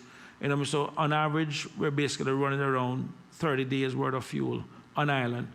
And if we do have the capacity to say take 6 months worth of fuel, granted you have diesel, gas, and jet, and so forth, the question is, do we need to take a solid look at our storage facility? Because we saw what happened with West Texas crude when it went negative. It was driven again by storage. People ordered stuff, they had no place to put it, they just had to basically dump it. Storage became the main thing. Do we have sufficient storage in Cayman to withstand some of these shocks, but also more importantly, take advantage of some of these situations when they do pop up? I don't know what your thoughts are. Well, through you, Mr. Chair, on the first comment, that the sort of gap between the market price and what we're paying seems to have been a lot higher before. I'm not sure why that would be. I would have to look at those figures, and we're happy to, look at the figures that you're looking at. But it may be, from just listening, it may be the duty element has changed, because it was 50 cents before, then it went up to 75, I think back to 50, and then 25. So that is really the only change. The margins, I believe, have been coming down a bit over the years as we get greater volume. But I can't comment to, that gap changing. On the other, And that's fine. yeah, on the storage, yes, if you had a huge storage facility, then, but you also have the risk of when do you purchase. If you fill, if we fill our boots with 3, 4, 5 months of fuel and it's at a high price, then we have a longer time for that to go through. So you have to understand that that's a risk as well. And lastly, I would say going forward, I think we need to look more at the renewables. If you look at the new model, you will use diesel fuel or natural gas, whether it's diesel or natural gas, we'll have to see. Whichever one it is, you're going to need less because you're going to be using the renewables during the day. You're going to be generating from the sun and storing in batteries, and then it's really when you don't have the energy that you use the fuel for backup. So if the volume is less, if we're now on 40% fuel, then you're less price sensitive, if you like, and most of your cost is going to be fixed costs for the renewables. The fix has two sides to that, and this is why I'm very keen right now to ensure that we don't lock into too many high-priced solar prices, because we have a one-time opportunity to transition to a long-term, low and stable price. And so we need to understand that. Yeah, Mr. Anderson had mentioned previously, Greg, that is from Offreg, about LNG, or looking at it, which is around 2/3 on average, well, a third cheaper than diesel. Is that something that you guys are also looking at in terms of switching to LNG, or there been any progress made with liquefied natural gas, so people can understand what we're talking about? Yeah, it's something that's in our integrated resource plan. It's in the national energy policy, and yes, in the not too distant future, I think we'll be moving forward to see whether it's viable and feasible. But it's a cleaner fuel. The commodity price, so if you buy diesel, speaking in natural gas, you speak in terms of dollars per MMBTU, the thermal energy. So if we talk about that for diesel, it's about, right now, about $10 per MMBTU. The natural gas in the markets in the US is maybe $2, somewhere floating between $2 and $3. So it's a lot cheaper, the commodity price. But you then have to liquefy that, which is a very expensive process of bringing it to very low temperatures and turn it into a liquid so that you can ship it. Here on the other end, you have to store it. We would consider storing smaller quantities, because the diesel engines can flip back and forth between diesel and LNG. So you would have smaller storage facilities, because the storage facilities are very expensive as well. They have to maintain the temperature of that fuel. It's something like a minus 150 degrees or more, and to keep it in liquid form. So that overall cost of liquefying it, shipping it, storing it, regasifying it is where the majority of your cost is. So that brings it right back up to diesel, around 10 to 12 cents $10 to $12 per MMBTU. And but the good thing is the commodity price, which is what's fluctuating, is a smaller part. So it's a more stable price than diesel. It would be, and also a cleaner fuel when it comes to emissions. I was speaking to a good friend of mine who was involved with Petrojam in Jamaica, because I think they're now 30% LNG on their production. But basically, one of the complaints that they had, and I don't want to speak out of, I don't really care, is that the cost savings that they were expecting to get from going around 30% LNG, they're not seeing that pass on to the consumer. But of course, they found out later on that a lot of that is driven by the amount of electricity theft that has been going on there, so people have not been able to see it. But they were expecting at least, I think it's around a 5 or 7% average drop in people light bills, and that has not materialized. So going back to the example you just used, I guess those other logistics is probably some of the stuff that maybe drive up the cost. And if you don't have it at a certain scale, I guess you really wouldn't see the benefit. But I think when you converted it, it was the intention after going through the process that it would have still worked out a third cheaper. Yeah. Or is it a situation now because of where gas is? Because we have seen the diesel industry, well, the fuel industry, and we have seen the wars go on between even the shale guys and the sheet guys. At the minute there's something that comes out to challenge oil or challenging the prices, automatically plummets, where it becomes very expensive for anyone to challenge them. And as soon as they have basically run them into the ground, they go back to their normal stuff. And I mean, you really can't blame them. I mean, if I had a lot of oil, I'd do the same thing too. But at the end of the day, the question is, I mean, finding, as you said, something reliable and secure, because that is the most important thing. You need energy first.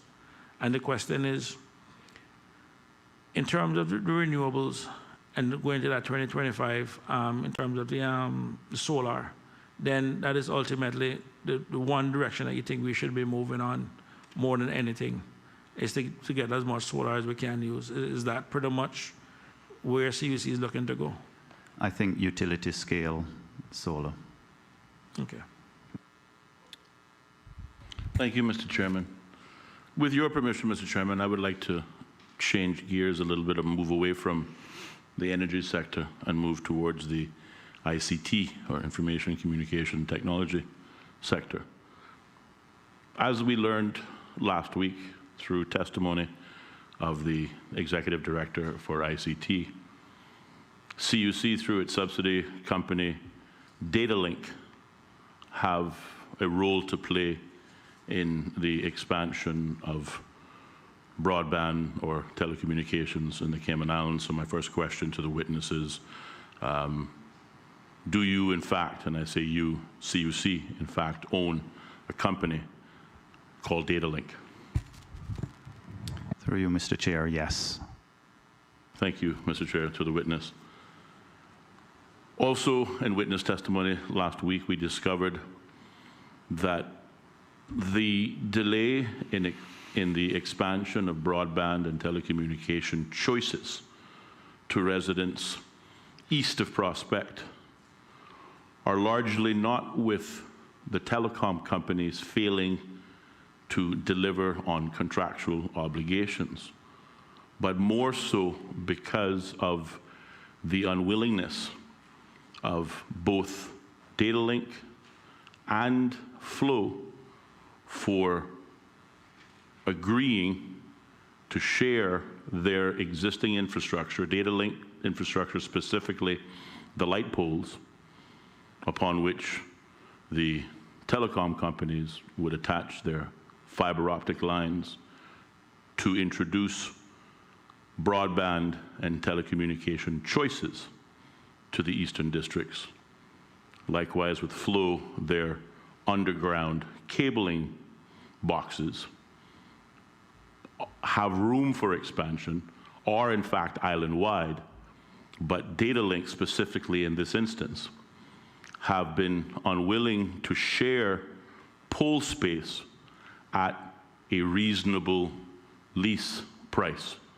And as a result of that, telecommunications cannot expand itself in the eastern districts. And why that point has been driven home in terms of relevance is in this post and arguably pre-COVID state, with technology being the anchor upon which much of the economy, as well as education specifically, hangs.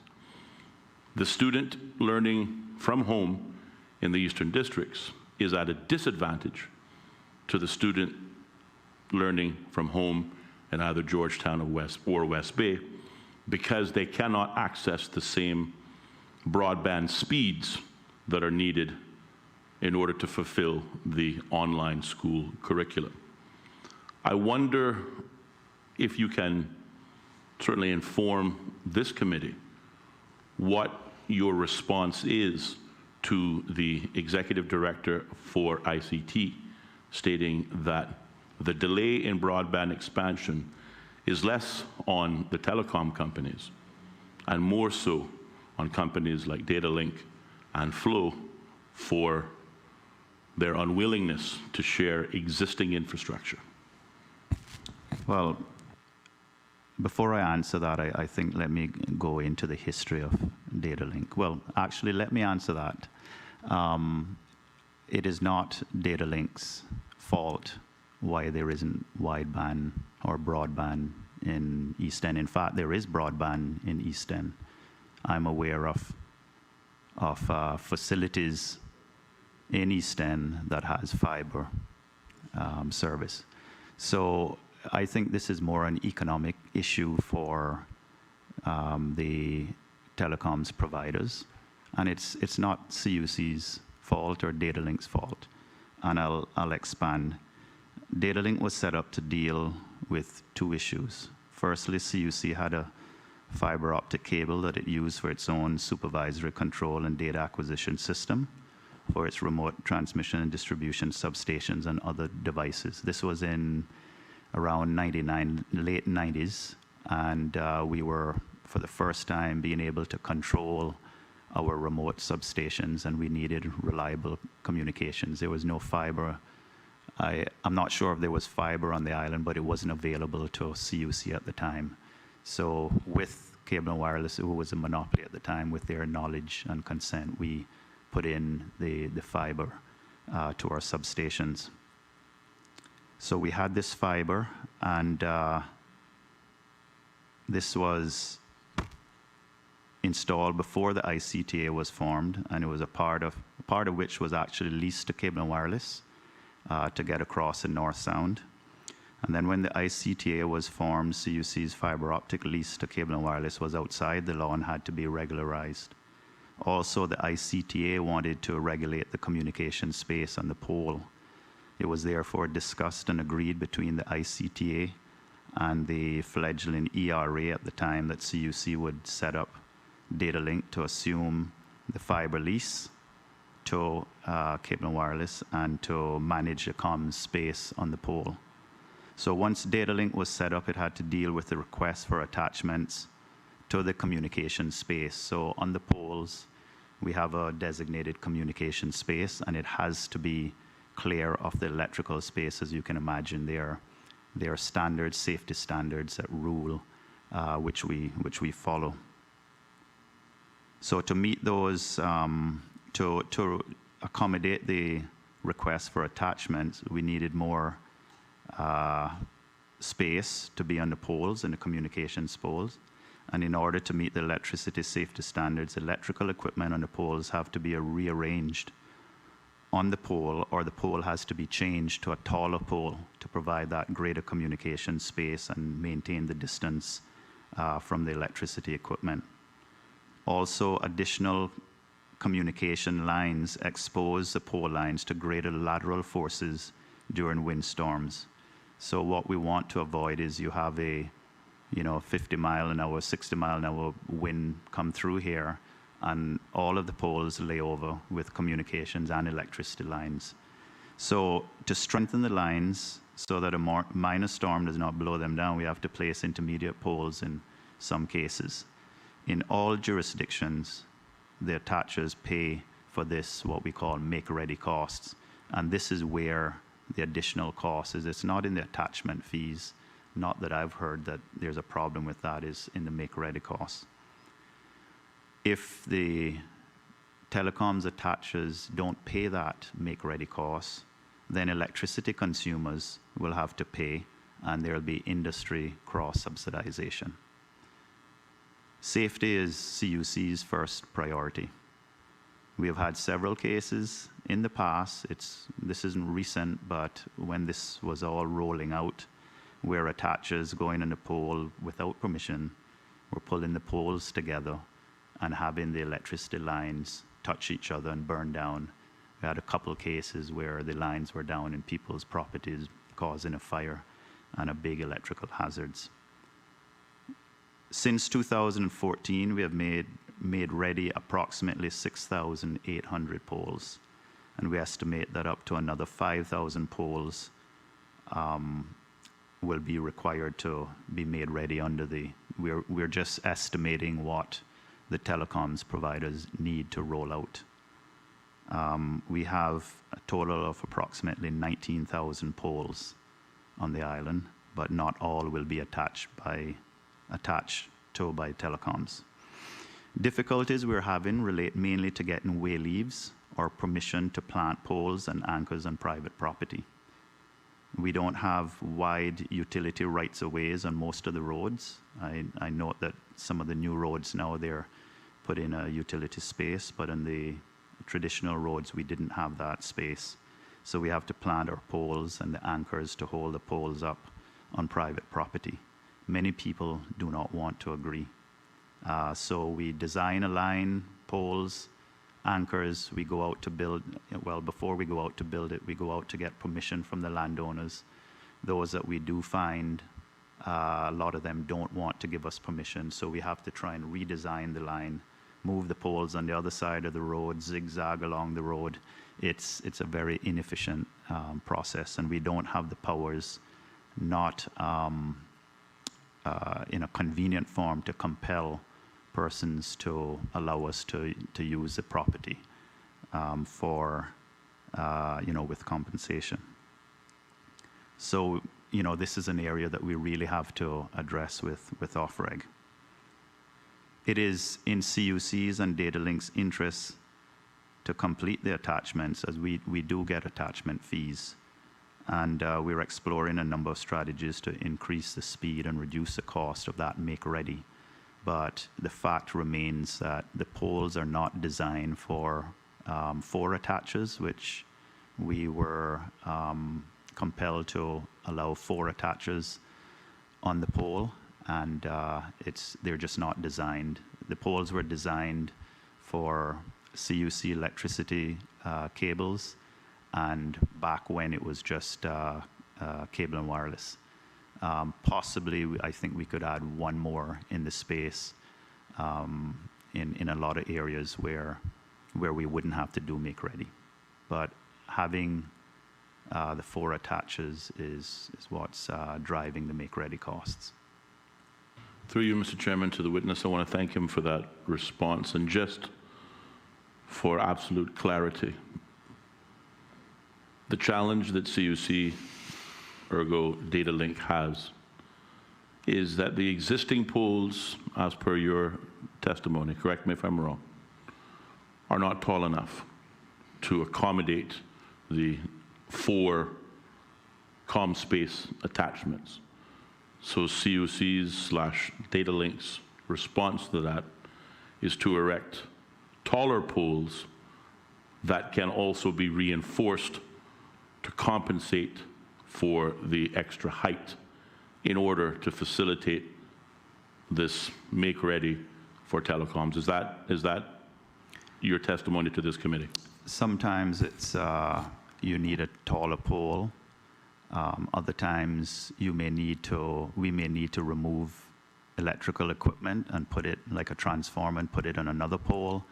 There are a variety of methods that we employ, but at the end of the day, we need to have that communication space a certain distance away from any of the electrical equipment on the pole for safety reasons. And I also mentioned the other reason, which is the more cables you put on the pole, the greater force you're going to have from wind force from high winds, and it's going to tend to break the poles. The lateral force is going to tend to break the poles at the foot, and so the line has to be reinforced to take the additional cables. Again, you mentioned that in your estimation, you're going to need to install as much as 5,000 new poles in order to meet this need. But my question is, of the existing pole infrastructure, how many of those poles can be used for these comm attachments? Or do we need to replace a third, half, 2/3 of the existing poles with taller poles in order to accomplish the same otherwise objective? I don't have that figure. We are just estimating that there are 5,000 poles that remaining that we have to touch to make ready for the attaches.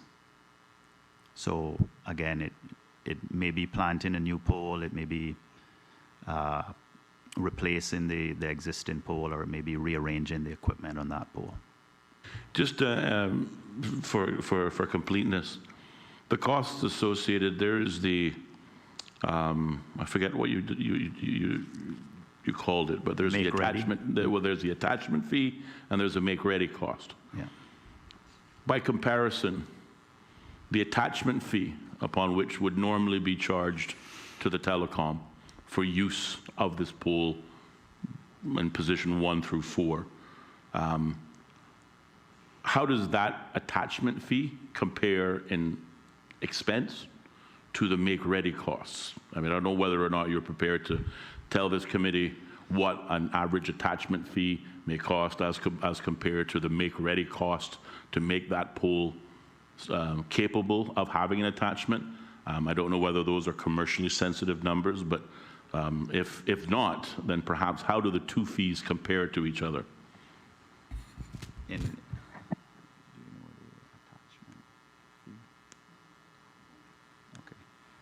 I don't know the attachment fee.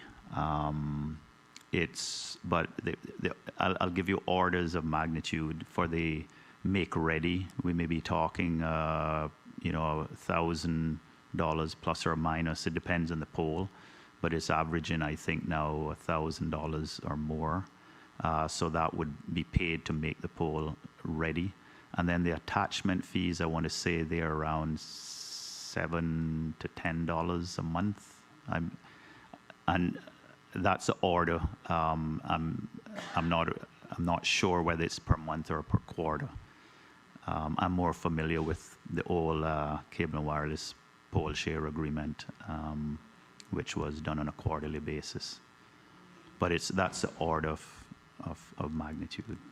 So again, between $1,000 and $1,007 or $1,010 for the complete works is the expected fee per pole for the telecoms who would otherwise seek to attach on your infrastructure. That's the kind of money we're looking at. Between $1,007 and $1,010 plus or minus per pole. No, the $10. I'm a little uncomfortable because I don't know that. I'm not sure the number, but it's a ballpark, and that would be a monthly fee, whereas the make ready is an upfront to get that pole ready. So it's a one-time upfront, and then from there, as long as you're attached for the maintenance of that pole and keeping that space. Right. Mr. Chairman, just certainly I thank the witness for his testimony. Simply, the purpose of the line of questioning was trying to determine what would otherwise be considered affordable or a reasonable rate to charge the telecoms for either the attachment and or make ready, and at $1,007 or $1,010 per pole certainly seems to me, in my mind only, as the cost of doing business. But I thank the witness through you, Mr. Chairman. If I may add, Mr. Chairman, just on that question, we try to follow the FCC guidelines because this issue occurs in the U.S. as well. The relationship between the electric utility and telecoms attaches. And so the FCC issues guidelines from time to time on how to calculate fees and what's reasonable in that relationship between the two. And we tend to follow those guidelines. Sorry, I think just to put things in context for the listening public, the total costs, and this is note 9 of your 2019 annual statement, the total cost of your transmission and distribution network is almost $431 million US. I mean, so it's important to recognize that even if the telecoms is 1/10 of that cost, it's still looking at anywhere from $40 to $50 million in terms of setting up a similar network. But I think to put things in context, This is poor planning on the telecom side. At one point, the telecoms was looking at going everything wireless, and all the technology was based on getting their sites up and have these massive speed at wireless, and all this, everything was going to be wireless. That was what they were basically pushing. Where they got caught out, some companies, is that one person realized that, you know what, don't care how good wireless is, it still can't beat fiber. And you have other companies that went out and started pushing fiber to the point now where broadband and the speeds and everything else and the Netflix culture and everything started increasing the need, where they realized that the wireless technology still could not beat broadband. And while they were out there for the last number of years, because the truth of the fact is, both cable and wireless and Digicel since liberalization combined has made more profit than CUC as an individual company. So these are profitable entities. They have deep pockets, and while I may give Digicel a pass for not being able to offer certain things, cable and wireless really has no excuse for the time that they've been in Cayman in terms of not having this out there. And this is just poor planning, poor vision, and what we saw, this is what happens to a company when you start not spending capital, you're not investing, you're being sold, and all of these different owners, as one witness testified, the minute a company is getting ready to sell, one of the first things they do is cut capital expenditure in terms of investments and everything.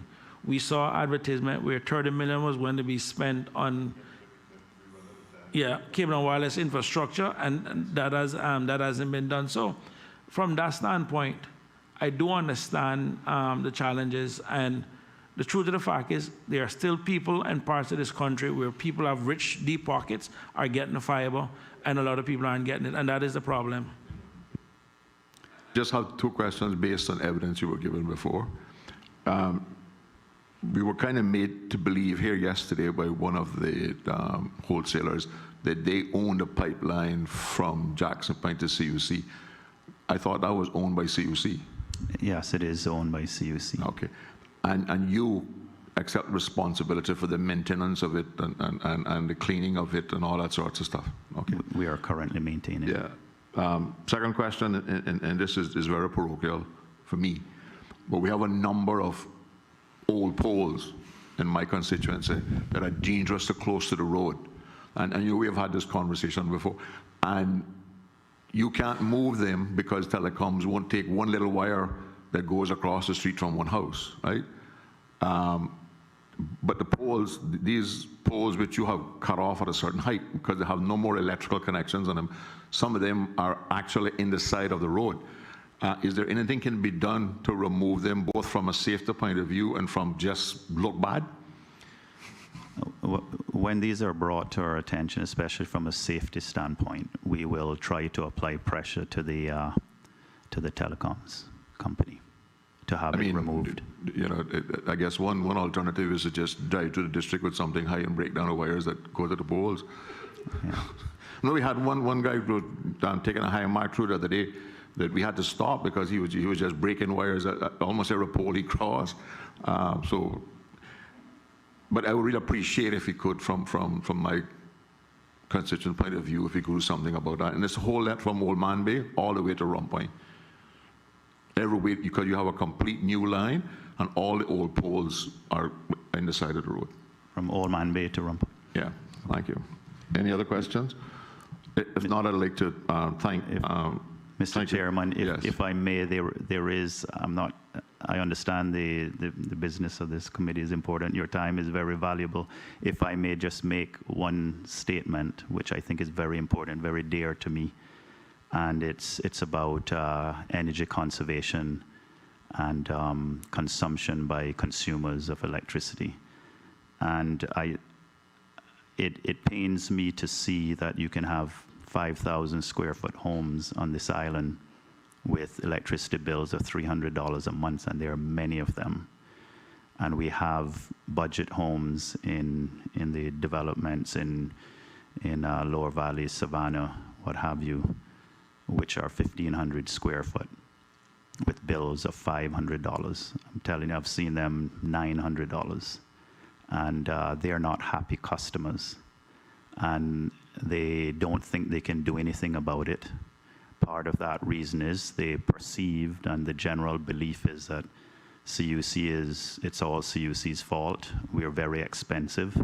Well, I can tell you that we are very competitive in our pricing if you compare us to any other island or our size in this region or any other region that operates as a isolated small electricity system.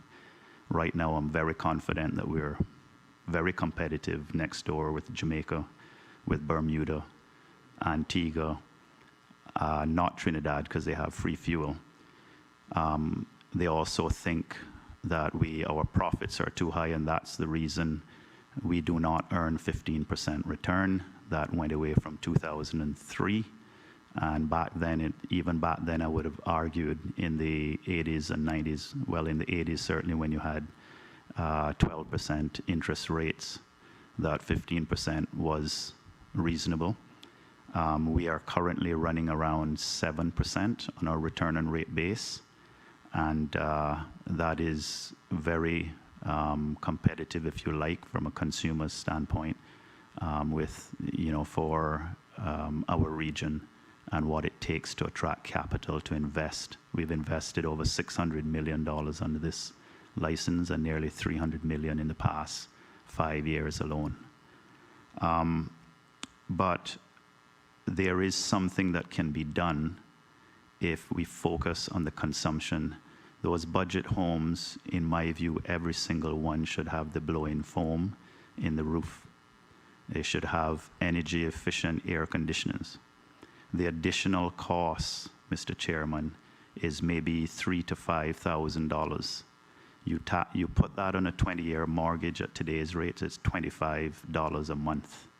And your savings, I don't see why the small homes can't get down to the 5 cents, less than 10 cents per square foot for monthly energy costs. That's what they're doing in the 5,000 square foot house.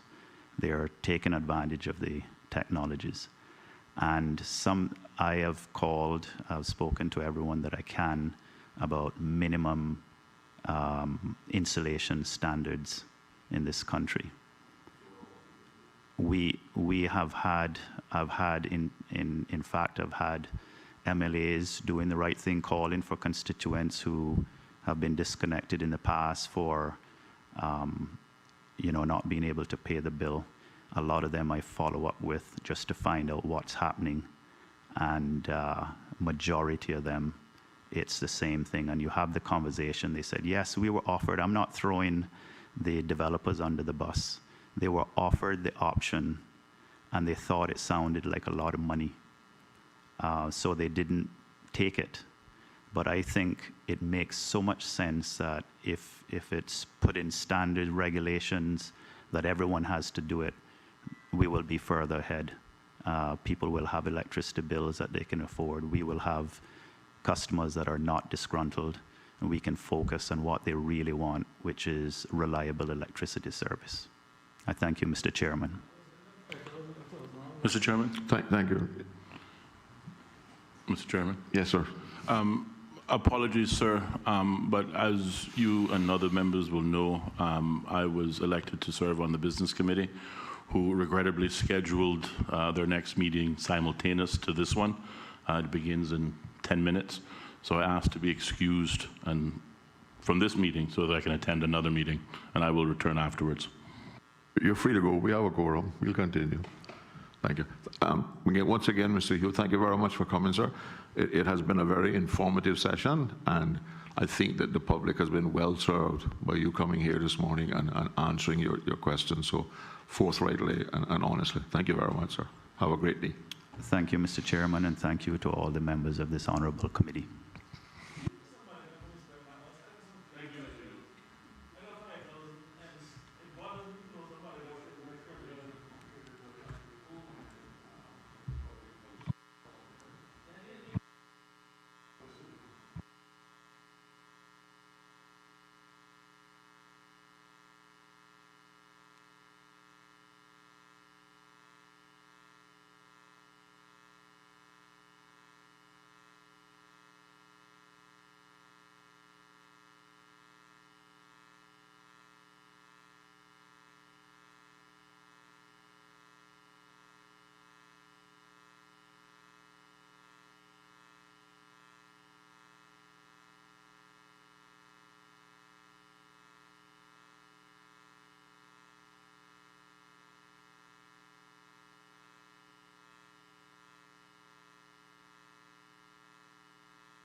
Okay, I swear by Almighty God that the evidence I shall give to this honorable House Assembly shall be the truth, the whole truth, and nothing but the truth. Thank you.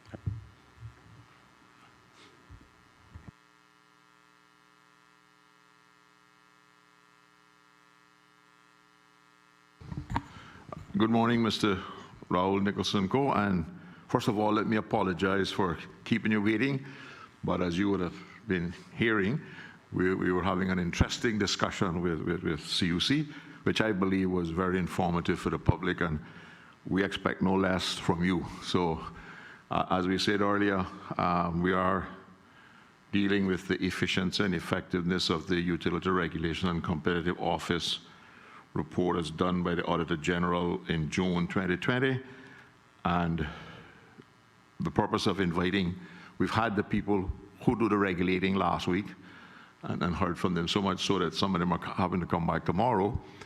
But we thought it would be in the interest of the public and also for our edification to hear from those who are actually being regulated by OFREG as to what the issues were, et cetera, and what can we do particularly to improve the effectiveness and efficiency of OFREG to those that it regulates. So we want to thank you for coming, and we look forward to an informative session. And once again, I apologize for having to wait 45 minutes. I will invite Mr. The rule is, the first question you answer, we'd like you to state your full name and the position, and that's just for the records of the Hansard. So at this time, without further ado, I'll invite Mr. Chris to lead off with the questions. Thank you very much, Mr. Chairman. And just to expand on what the chairman was saying is that we're hoping to get a 360 view in terms of we have heard what the public have to say with regards to OFREG. We have heard what OFREG also had to say. I know to some extent we're trying to get a view in terms of what it is for the licensees or those who are regulated by OFREG to get their views.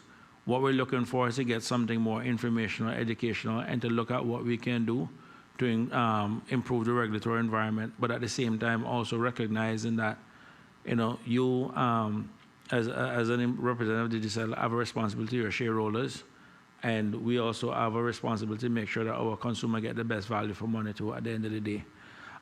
With that said, my first question is, coming from the ICTA, which has been around since maybe 2003, 2004, as a regulator standpoint, and now transitioning to OFREG, have you seen any difference in terms of the regulatory culture moving from ICTA to OFREG?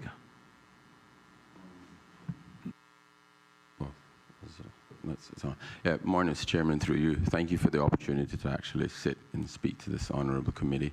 I do accept your apology, but I understand this is important work, and it's important not only from a community perspective, but from an economic perspective. So my name is Raul Nicholson Co.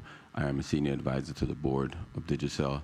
And to answer your question specifically, through you, Mr. Chairman, there has been a transition in terms of the way the regulatory framework has evolved. However, the legal and regulatory structure is still fundamentally the same. So the way in which they manage the ICT sector specifically hasn't changed that much. There were specific provisions within the regulation and the laws that was created to promote competition.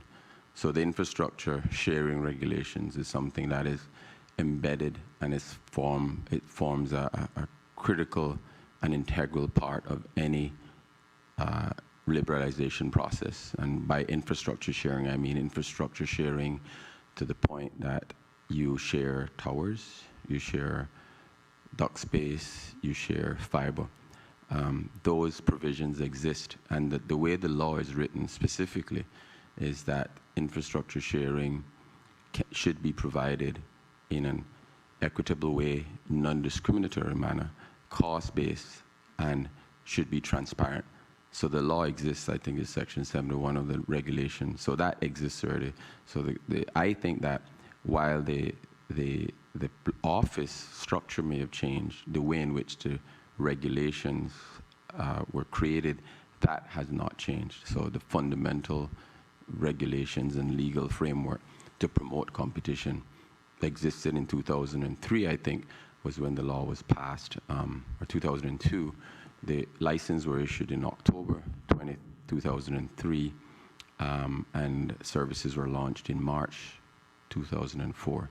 So the legal structure exists to promote this. I think, Mr. Chairman, you've also mentioned a lot of times the legal and regulatory structure does exist, is the way they applied.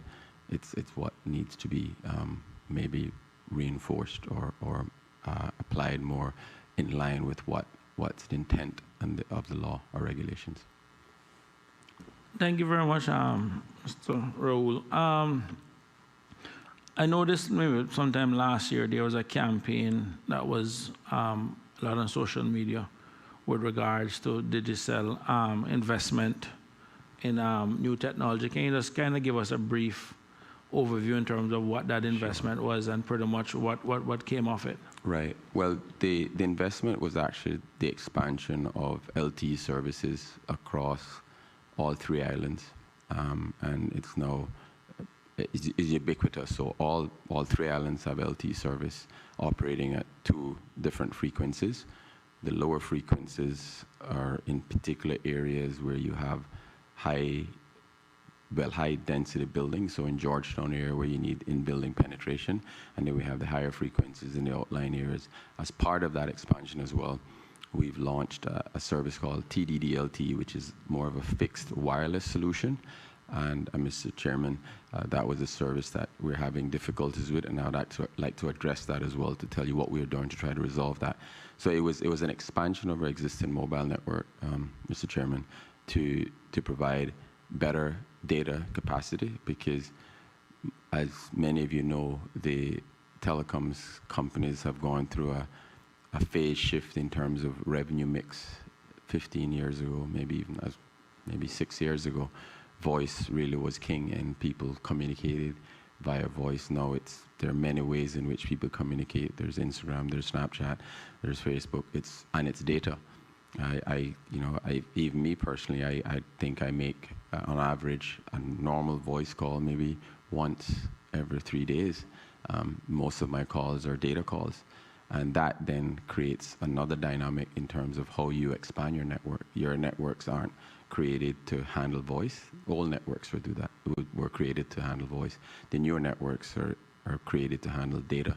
And that was a change, Mr. Chairman, was to actually create a more resilient, a more robust, and a data network that had more capacity to be able to handle that demand rather.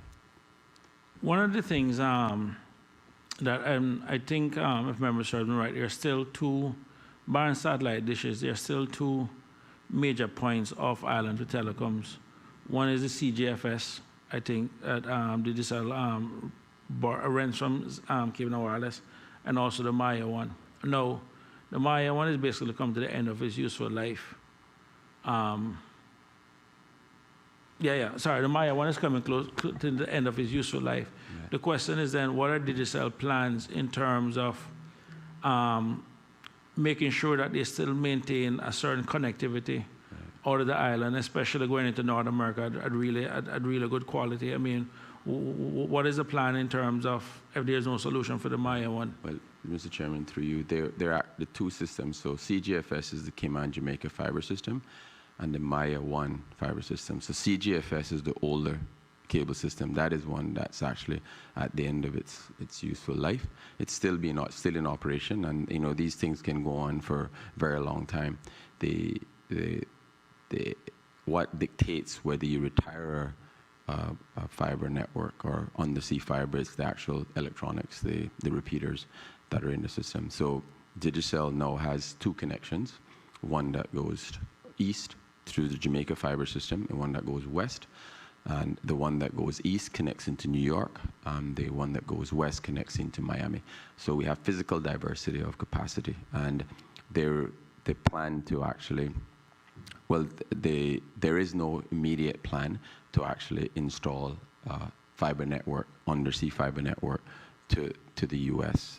Because it's an expensive proposition, and I think that from an economic perspective, you have to look at it that way. But what would actually make it even more of an issue is if the economy of Cayman changes. So if we decided to go into more tech, so the tech parks, so you attract more content providers, because that's not what's really driving.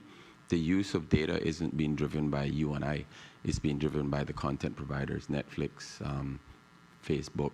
And even if you've seen during COVID in Europe, the demand was so strong, heavy, that those companies actually decided to reduce the quality of their offering, because a network isn't created to handle the sort of demand and that we've seen. But what this has done is actually created innovation, and that's the beauty of the internet. I think it's an amazing invention that has spurred inventions, creations that are mind-blowing. I mean, Facebook bought WhatsApp for $14.2 billion. They haven't made 1 cent of revenue. But WhatsApp is the most ubiquitous, pervasive messaging platform in the world. And I think that those investments, Chris, in terms of, sorry, Mr. Chairman, we have to think of what, as a country, we need to be able to take advantage of the future opportunities. So international fiber is critical, but at the moment, it isn't at a point where it is critical, where you have to start thinking in immediate terms. So there isn't a satellite backup. Satellite backups were used 15, 20 years ago, and there are a number of new companies. So Elon Musk is using this, he has a celestial, and sometimes you can actually see the satellites, they're spaced quite close together. That's a concept that he's launched. I think he launched maybe like 80-something satellites 6 weeks ago. And they create a constellation, so they will actually be able to provide data services. But that isn't created for telecoms companies, actually created for individuals. And it was created specifically to provide access to the internet in remote areas. So places like Africa, where there's millions of people or hundreds of millions of people that don't have access to data. And that's what it was created for. So at the moment, Chris, we're totally reliant on Honorable Chairman, we're totally reliant on CGFS and Maya. And I think Flow will be able to give you more of an indication as to when they will retire those systems. I guess, based on, I had a question about both cables, both external cables are owned by Flow.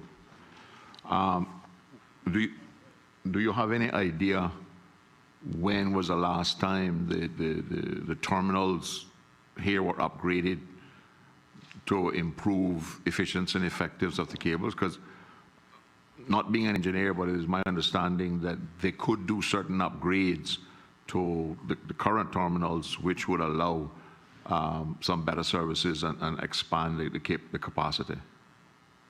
Yeah, I'm not sure when they were actually upgraded or expanded. Okay, I'll ask Flo when they come. I'm not sure.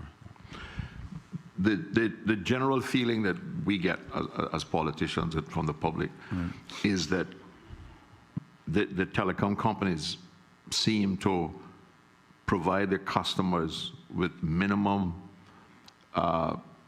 service to get satisfaction, as opposed to giving them the best that's available when they apply. There seems to be doing their investments and the service to the public in a very incremental way. Is that related to the investment required, or? No, I think the demand for service, so broadband inherently is a best effort. So in most countries, in all countries actually, if when they advertise, it's up to 100 megs or up to 10 megs.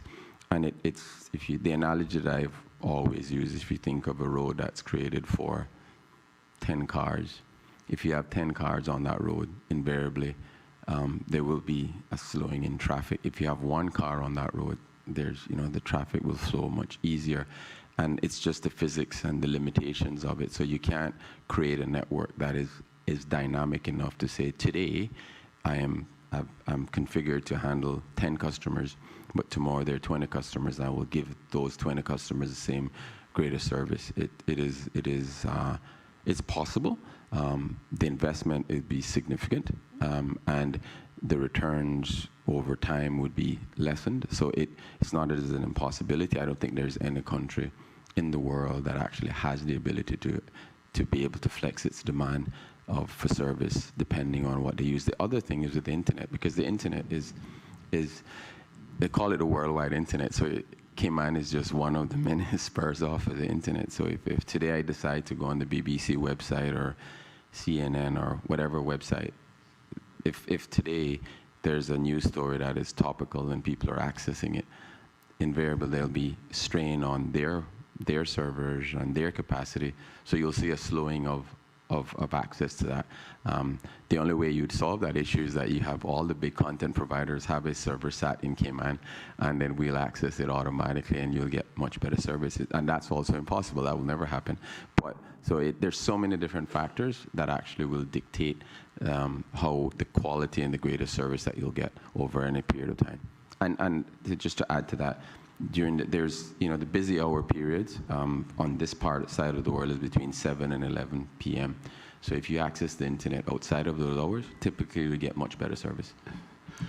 Is there a formula that Digicel operates on that says, I have built this for 10, right, but when it gets to 8, I know I need to move it to 15? Or, 'cause one of the things that I don't understand as a layman is, right, I am paying for 10, getting right, 6, and the technician comes to my house and runs a test, and he gets 7 or 8. right, And he turns to me and says, well, Mr. Miller, what you really need to do, sir, is to pay for 25. But I said, how are you going to give me 25 when you can't give me 10? right, And he says, oh, no, sir, we just turn the screw up.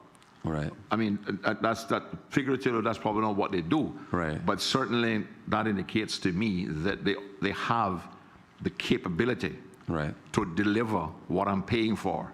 And it really perturbs me that many of the customers in my constituents, I don't know about other people, the constant complaint I get is that I'm paying for something, but I'm getting less, and there's nothing I can do about it. When I call the technicians, they blame it on the weather, they blame it on thunder and lightning, and and so what is the situation? right. So yeah, you can. I mean, there are different grade of service, and normally residential service is best effort. So businesses will purchase a dedicated internet access service, and they'll purchase 10 megs, and that's what they'll get. So it is possible. It's just that the cost will actually be more to actually create the network to be able to handle everyone using the internet at the same time and getting the speed that they contract for. So inevitably, the broadband service that, Mr. Chairman, that you will use at home or most residential customers, it'll actually be broadband, it will be best efforts. But in businesses, because they're mission critical services on those, they purchase a dedicated internet access which says, I am purchasing a road for my data, and that data is reserved for me only at whatever point of time that I'm going to use it. So it is possible. It's just that it's costly, and until you get the major economies of scale to allow for the cost of that capacity to be much lower, then it may be cost prohibitive. But if I use the voice analogy, in 2003 the cost of a voice call was exorbitant, right? The cost of a voice call now is lower. So the regulator went through a long exercise to do a FELRIC model, which is a forward long-run incremental costing model, and they then dictated what the price or the cost of delivering 1 minute of voice traffic would be on the network. That's something that the government did on the voice side, and on the data side, we continue to see prices dropping, and so the price that we paid for internet service 5 years ago is much less than a consumer pays now. Because you see, as a customer, I would prefer if you say to me, instead of charging me $10 for 10 and I only get 6, you say you're going to charge me $12 and I'm going to get 10, right? Because I mean, I'm sure that nobody would go into Foster's and buy a braid and be allowed the manager to take half it out before we actually get out the door, So it's one of the things that I would hope that the industry and off-reg would try to find a way to regulate it so that the residential customers get better service than they're getting right now. Mr. Bush. Through you, Mr. Chair. going to ask a simple question in a simple way so the listening public can get an understanding, because the same thing that the chairman complained about is what many constituents have said. I'm paying for 10, 12, and when you check it out, I'm not getting near that. What has to be done? When will it be done that what we are paying for, we will get? The networks inevitably are created to provide the service that you're contracted to do, but it is a best efforts network. It's the way networks are developed, and it's not something that Digicel or the other providers actually purposely do. The networks are created that way. So even the mobile networks, they don't create the network. They create the network based on a certain user profile and certain demand profile.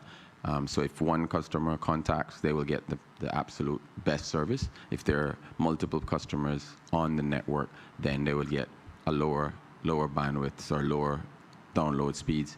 In order to do that, there would have to be significant investment, more investment in terms of creating, bigger capacity networks. But then the cost actually will have to be factored in as well, because you have a network that perhaps 60% of the day isn't being fully utilized. So from an economics perspective, you have to think of, is it the best use of capital spend, or should we spend it on innovation and create new services? So it's a game that, not a game actually, it's a process that has to be followed to ensure we get the best quality service for most of our customers. It'll be I would say, an impossibility to create a network that every customer will be able to get whatever they've contracted to, unless they pay for that. So it will become very expensive. It'll become expensive if the network were created that way. Okay, Mr. Chairman, through you. So what you're saying, the time has come for you all to invest some money that you all been making so much, and we're not getting what we're paying for. Is that simple terms to put it? It's time for you all to invest some money in something good, because we know what we've been paying for, and we know what we're not getting. Right. Yeah. No, I don't think it's that. I think this is an issue with telecoms networks throughout the world. It's just the way they're developed. It's not developed to have 20,000 users. It would be, the analogy that I always use is roads, which is that's like the best analogy, because you can't create a road based on everyone being on the road at the same time.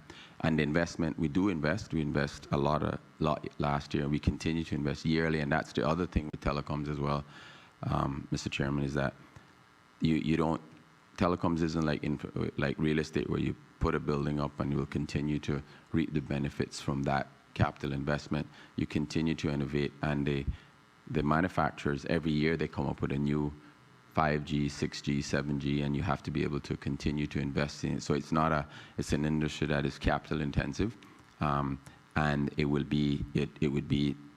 it's possible, Mr. Chairman, to do what's been asked in terms of give everyone the service, but I would challenge anyone to be able to go to any country, even countries that are wired, completely wired fiber. I mean, South Korea is a prime example. I would challenge anyone, if they contract for a service, that throughout the day they'll get the same service, because like I said also, it depends on what you're accessing, it depends on the country that you're accessing, it depends on the server that you're accessing, it depends on the state that you're accessing the information from. There are various elements of a speed test that is not indicative of actually whether it's the last mile creating the bottleneck or whether the bottleneck exists elsewhere. Because the internet is the largest network. It's almost like a neural network. You don't know where you're accessing. So today, you may access a particular website via a particular route. 2 seconds after that, you may go all the way to another country and come back to that country because of the mesh networking which is created. So it's not as easy. You would have to then say, we create the network here. We then have to say, every other provider that we interconnect to also have to create the network to maximum capacity. So it's not that it isn't possible, but it would be an extremely difficult process to actually be able to do that across the board for everyone accessing every site. Through you, Mr. Chairman, have you guys done any study with regard to your contention ratio or anything like that? Yeah, contention ratio and also contention ratio, but also we also look at contention ratio is normally 4-to-1, right? 4-to-1 depending on the service. On a dedicated internet service is 1-to-1, right? Typically on ADSL, which is old copper technology, was higher as like 15, 20-to-1. So contention ratio is one way of actually looking at it, but the critical thing, and always when people say, oh, I did a speed test and I didn't get it, I say, so what site did you access when you got the speed test? What country did you connect to?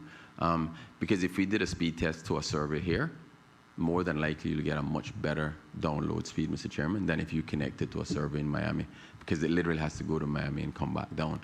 So if you wanted that, so what we typically do is say, do the speed test to a server in Cayman, and that would then tell you what the true local capacity is, not to a site that's in the U.S., because we have no control over that. Sorry, you say you guys, ratio is 4-to-1? Can you provide us with, can your company provide your customers with a way to test their speed directly to you? Yeah. Okay. Yeah, we can. Yeah. So the contention ratio, Chris, varies, right? Depending on the service. Go ahead. Sorry. Oh, Mr. Chairman, sorry. Yeah. Oh, so what's a contention ratio? Oh, Are we okay. getting ready to fight?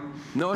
Yeah, no. It's actually it's from a technical perspective is saying if I sell one meg of capacity, if I have 1 meg of capacity to the U.S., we can sell up to 4 megs if it's 4-to-1.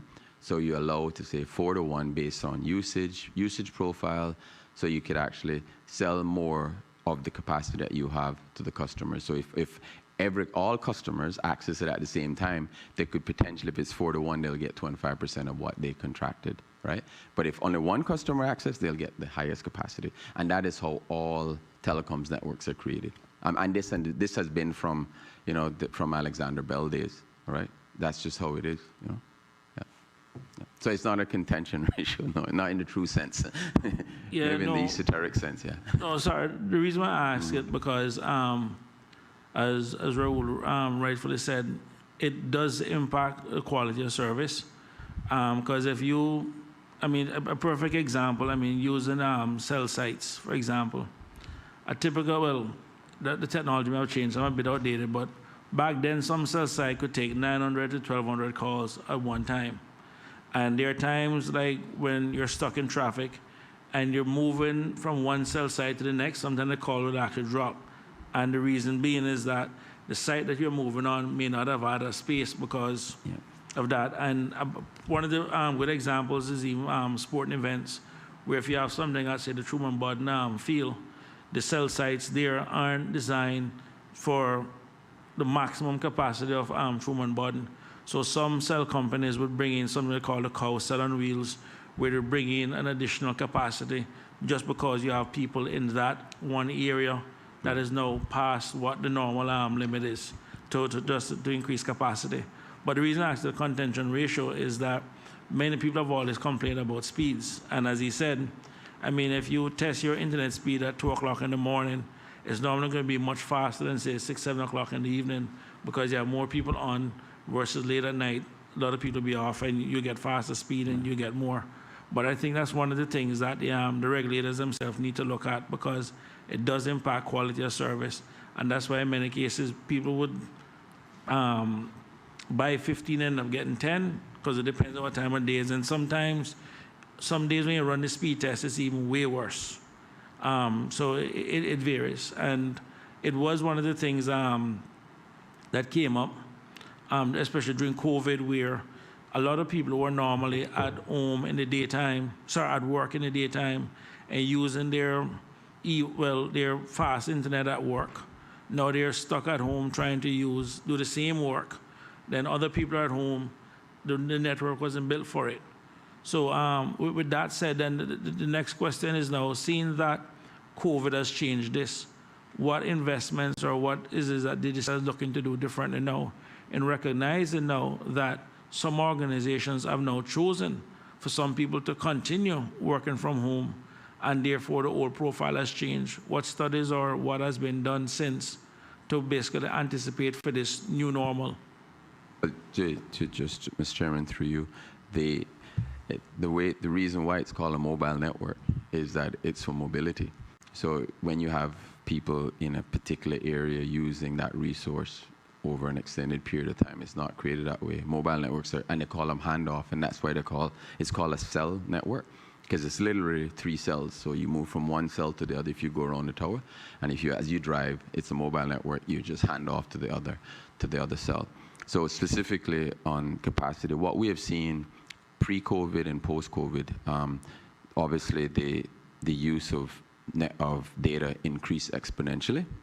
What we have seen since persons have gone, well, a percentage of people have gone back to work, is that usage now is actually in line with what it was pre-COVID.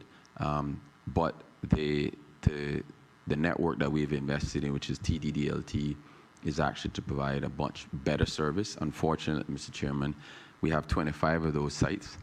The site that you are on, we're experiencing interference, and we've brought in. I know it wasn't at all, because you and I have had discussions on this. It definitely wasn't deliberate. Clearly, we wouldn't be that cunning. But what has happened is that it's an interference, and we brought in special equipment to identify the frequency. Because it's radio frequency, it can interfere with harmonics from other frequencies, and it's a high power frequency that we're seeing. We've actually working with the regulator and other operators, and they've shut off their network to find the exact location of where the interference is coming from. But it's only your site, and the engineers are on it. I've actually texted them yesterday. They're trying to identify this. So when it's resolved, clearly you will see a much better service. But Chris, I'm sorry, Mr. Chairman, through you, is that specifically. Chris is fine, we're cool. This is. Oh, I know you call me Raul, right? So yeah. I guess Chris is fine, right? Okay. So that's part of the development, is to find a solution that actually will be able to get greater service. But 5G is now not in Cayman, but in other countries, and invariably Cayman will follow that. 5G is the ultimate mobile data mobility, and it actually was created not for mobile companies, actually. Well, not for mobile services. It was created for autonomous vehicles. Because if you think about an autonomous vehicle having to be able to communicate at millisecond speeds, hurtling down the road at 40 miles an hour, the amount of data that needs to send back and communicate back and be able to remain in its lane and also be able to stop, it was created for that. It was also created for medical purposes. So 5G will actually be, the speeds that you get now. Even on 4G LTE, I can get speeds of like 90 megs on my phone if I'm the only person on the cell site. So 5G, well, that's an ominous thing, isn't it? That's 5G right there. So that's what digital is looking to do. But to go back to the other part, which I started out was talk about infrastructure sharing. Infrastructure sharing on the mobile network has happened since 2003. So all our cell sites are created to allow for at least 3 providers to actually have their antennae on the sites. In order to be able to have broadband and fiber, we have to look at how can we extend infrastructure sharing to other aspects. So from duct sharing to dark fiber sharing, those are all the things that are available to the regulator as to be able to expand the use of broadband, fiber broadband, and others throughout the network. Because there are areas where fiber is easily implemented and the capex is relatively low, but there are other areas that a wireless solution works just as well. And in remote areas, wireless solutions are what's, even in the US, it's being used. So that's what we're looking at now, Chris, is expanding the wireless proposition using TDDLT. So earlier you mentioned CapEx, like roughly, or capital expenditure. What was roughly the total capital expenditure that Digicel would have undertaken, say, the last 10 years? In the last 10 years? Yeah. I would think last year was $6 million. It's every 3 years, so it would say it was about $25 to $30 million. Yeah. Okay. Yeah. In the last 10 years, okay. Yeah. Well, no, more than 10 years. Yeah. Oh, no, it would be 30 to 40 million, $40 million. In the last 10 years? Yeah. Okay. Yeah. One of the things I just want to touch on that has been a sore point for many people has been roaming costs. Right. What is being done? Because, I mean, most of these telecoms companies now literally play.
Testing. Okay, we're back on. Yep.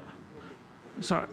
Yeah, one of the issues has been the roaming cost. Now, most telecom providers literally pay a flat fee now in terms of roaming, but for whatever reason, it has still remained one of the highest things on people's bills. I mean, what is Digicel plans in terms of doing to basically deal with that whole high roaming cost that people still seem to be getting hit with? Well, roaming is it's going in some jurisdiction. It's actually not in Europe. Actually, there's no roaming charges. So we do have a roaming package. So someone travels to the US called Roam Like Home. You pay a monthly fee and you get a certain amount of data. You don't pay per usage, and you're also able to get free incoming calls as well. So as a lot of the companies in North America now are actually adopting that model as well, where you pay a set fee and you get a certain amount of data while you're traveling.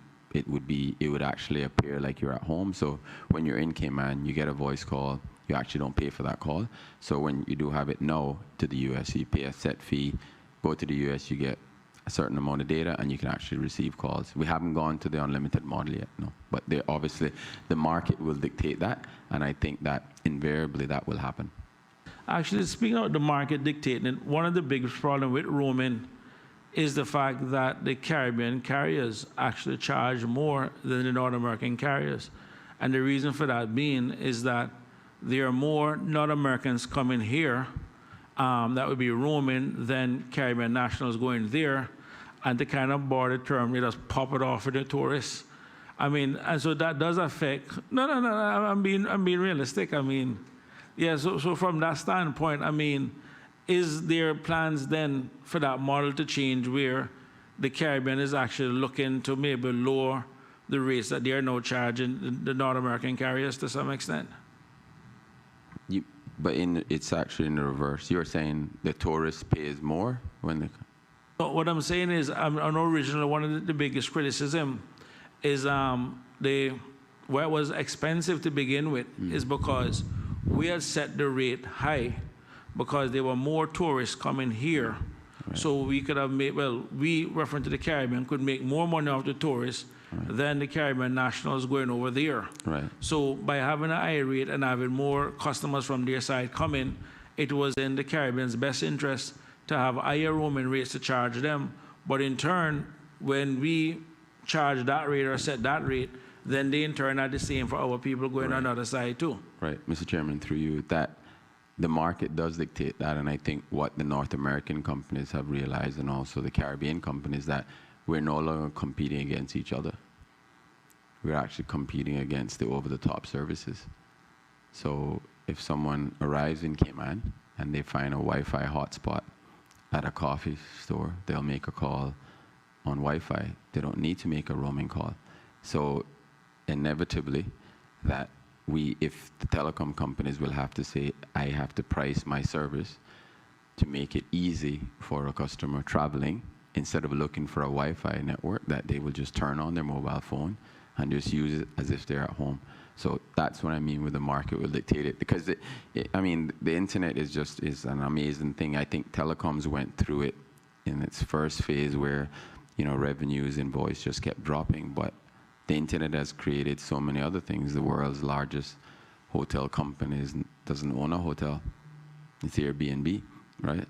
The world's largest taxi companies don't own taxis. And that's why the internet is such an amazing thing. And it gives countries like Cayman that has a strong legal framework, a strong regulatory framework, extremely good services, an advantage to take advantage of this new economy, right? And I think that, you know, it's great that this committee is actually looking at what else we can do to help to take advantage of this. So that's what I meant by the market dictating. Yeah. One of the things I noticed a few months back, but I saw recently, was digital financial problems. As I saw that has been now settled to some extent now. Yeah, it was a refinancing of one of the entities. There was a refinancing of a Bermuda entity, and that basically reduced the debt burden by 1.5 billion. But it's been fixed from that perspective, yes. Is Digicel going to remain in the wireless stuff in the eastern districts? The question I'm asking that is because one of the issues that Off-Reg has flagged, as ICT has flagged, as part of the problem is getting fiber cables out to the eastern districts, and everybody's blaming everybody and nobody's really trying to get it done. Is Digicel going to stick to the wireless and upgrade their wireless coverage of those areas as opposed to trying to find a way to get a fiber or a cable out there? Well, I think it's both. I think the initial phase is to expand the mobile network or the wireless network, but the ultimate solution would obviously be to have fiber. But you have to think economically. You go into the eastern districts or more rural areas, you have to have access to ducts. And I think from an economic perspective, that it's an island the size of Cayman shouldn't have 4 operators laying 4 different duct banks up to East End or 4 fiber optic cables. I mean, in most developed countries, they've used a method by which infrastructure sharing is utilized. The regulations exist. I think it's Section 71 of the regulation that states specifically that infrastructure sharing is actually mandated to a reasonable level. So you wouldn't take infrastructure sharing, for example, and this is an extreme example. If a provider has a server and the other providers want to use that server, you wouldn't force that provider to share the server. But if they had infrastructure that could be shared in an equitable, transparent, cost-based way, then you should use it, because economically, if you think of it may cost, you know, whatever, 30 million to lay fiber, right? If you have 4 providers doing that, that's $120 million. In my view, that's not an appropriate way of spending capex that could be used to do other things. So the regulations exist to do that, and I think if they are enforced, then you will get more fiber in the areas where the economic modeling or business case may not justify laying fiber to all the households. Again, I'm not an engineer, but I noticed that when I see years gone by, when I saw what used to be cable and wireless, pulling a cable to a duct that was almost the size of my arm. Right. What we're talking about now, as I understand it, with a fiber cable is the size of my little finger. Right. So I would think that if you take another cable the size of my arm, it really shouldn't be too difficult. There should be enough ducts left to put in enough fiber in that same pipe, based on volume that's available and volume being replaced. So why is it so difficult to get it done there?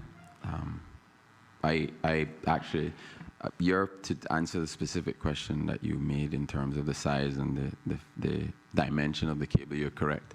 Those old cables are copper cables. Fiber optic cables now are a fraction of the cost, and not only are they a fraction of the cost, within that fiber cable you can have up to 4 to 8 or 6 to 4 fibers that can carry, trillions of data point every second. The regulations exist to actually do exactly what you said.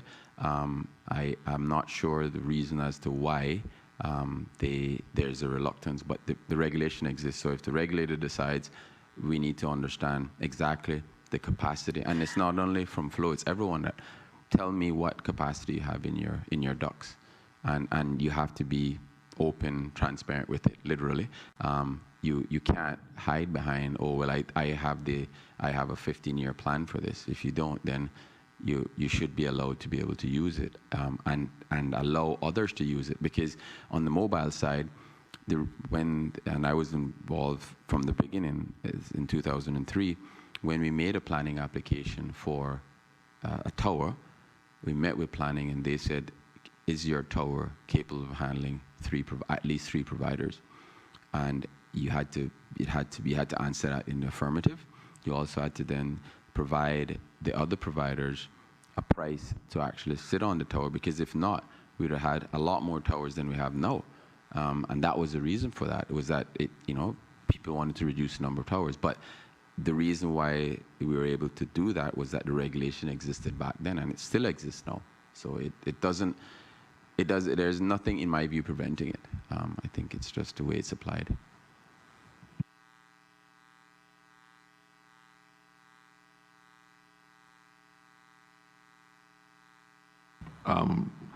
Thank you very much for coming, and we certainly enjoyed the conversation, and I hope I can get my little issue resolved soon. Yes, honestly, I hope so. I wish I didn't have to tell you this in the Public Accounts Committee. I wish it was over WhatsApp, but yes, I am. Yeah. I'm hoping for it to be resolved as well. Thank you so much for giving me this opportunity. Any time that the committee wants me back to come and speak about these things, it'd be my pleasure to do so. Thank you. Have a good day. Thank you. The committee is suspended until 1:30. Yep. Thank you.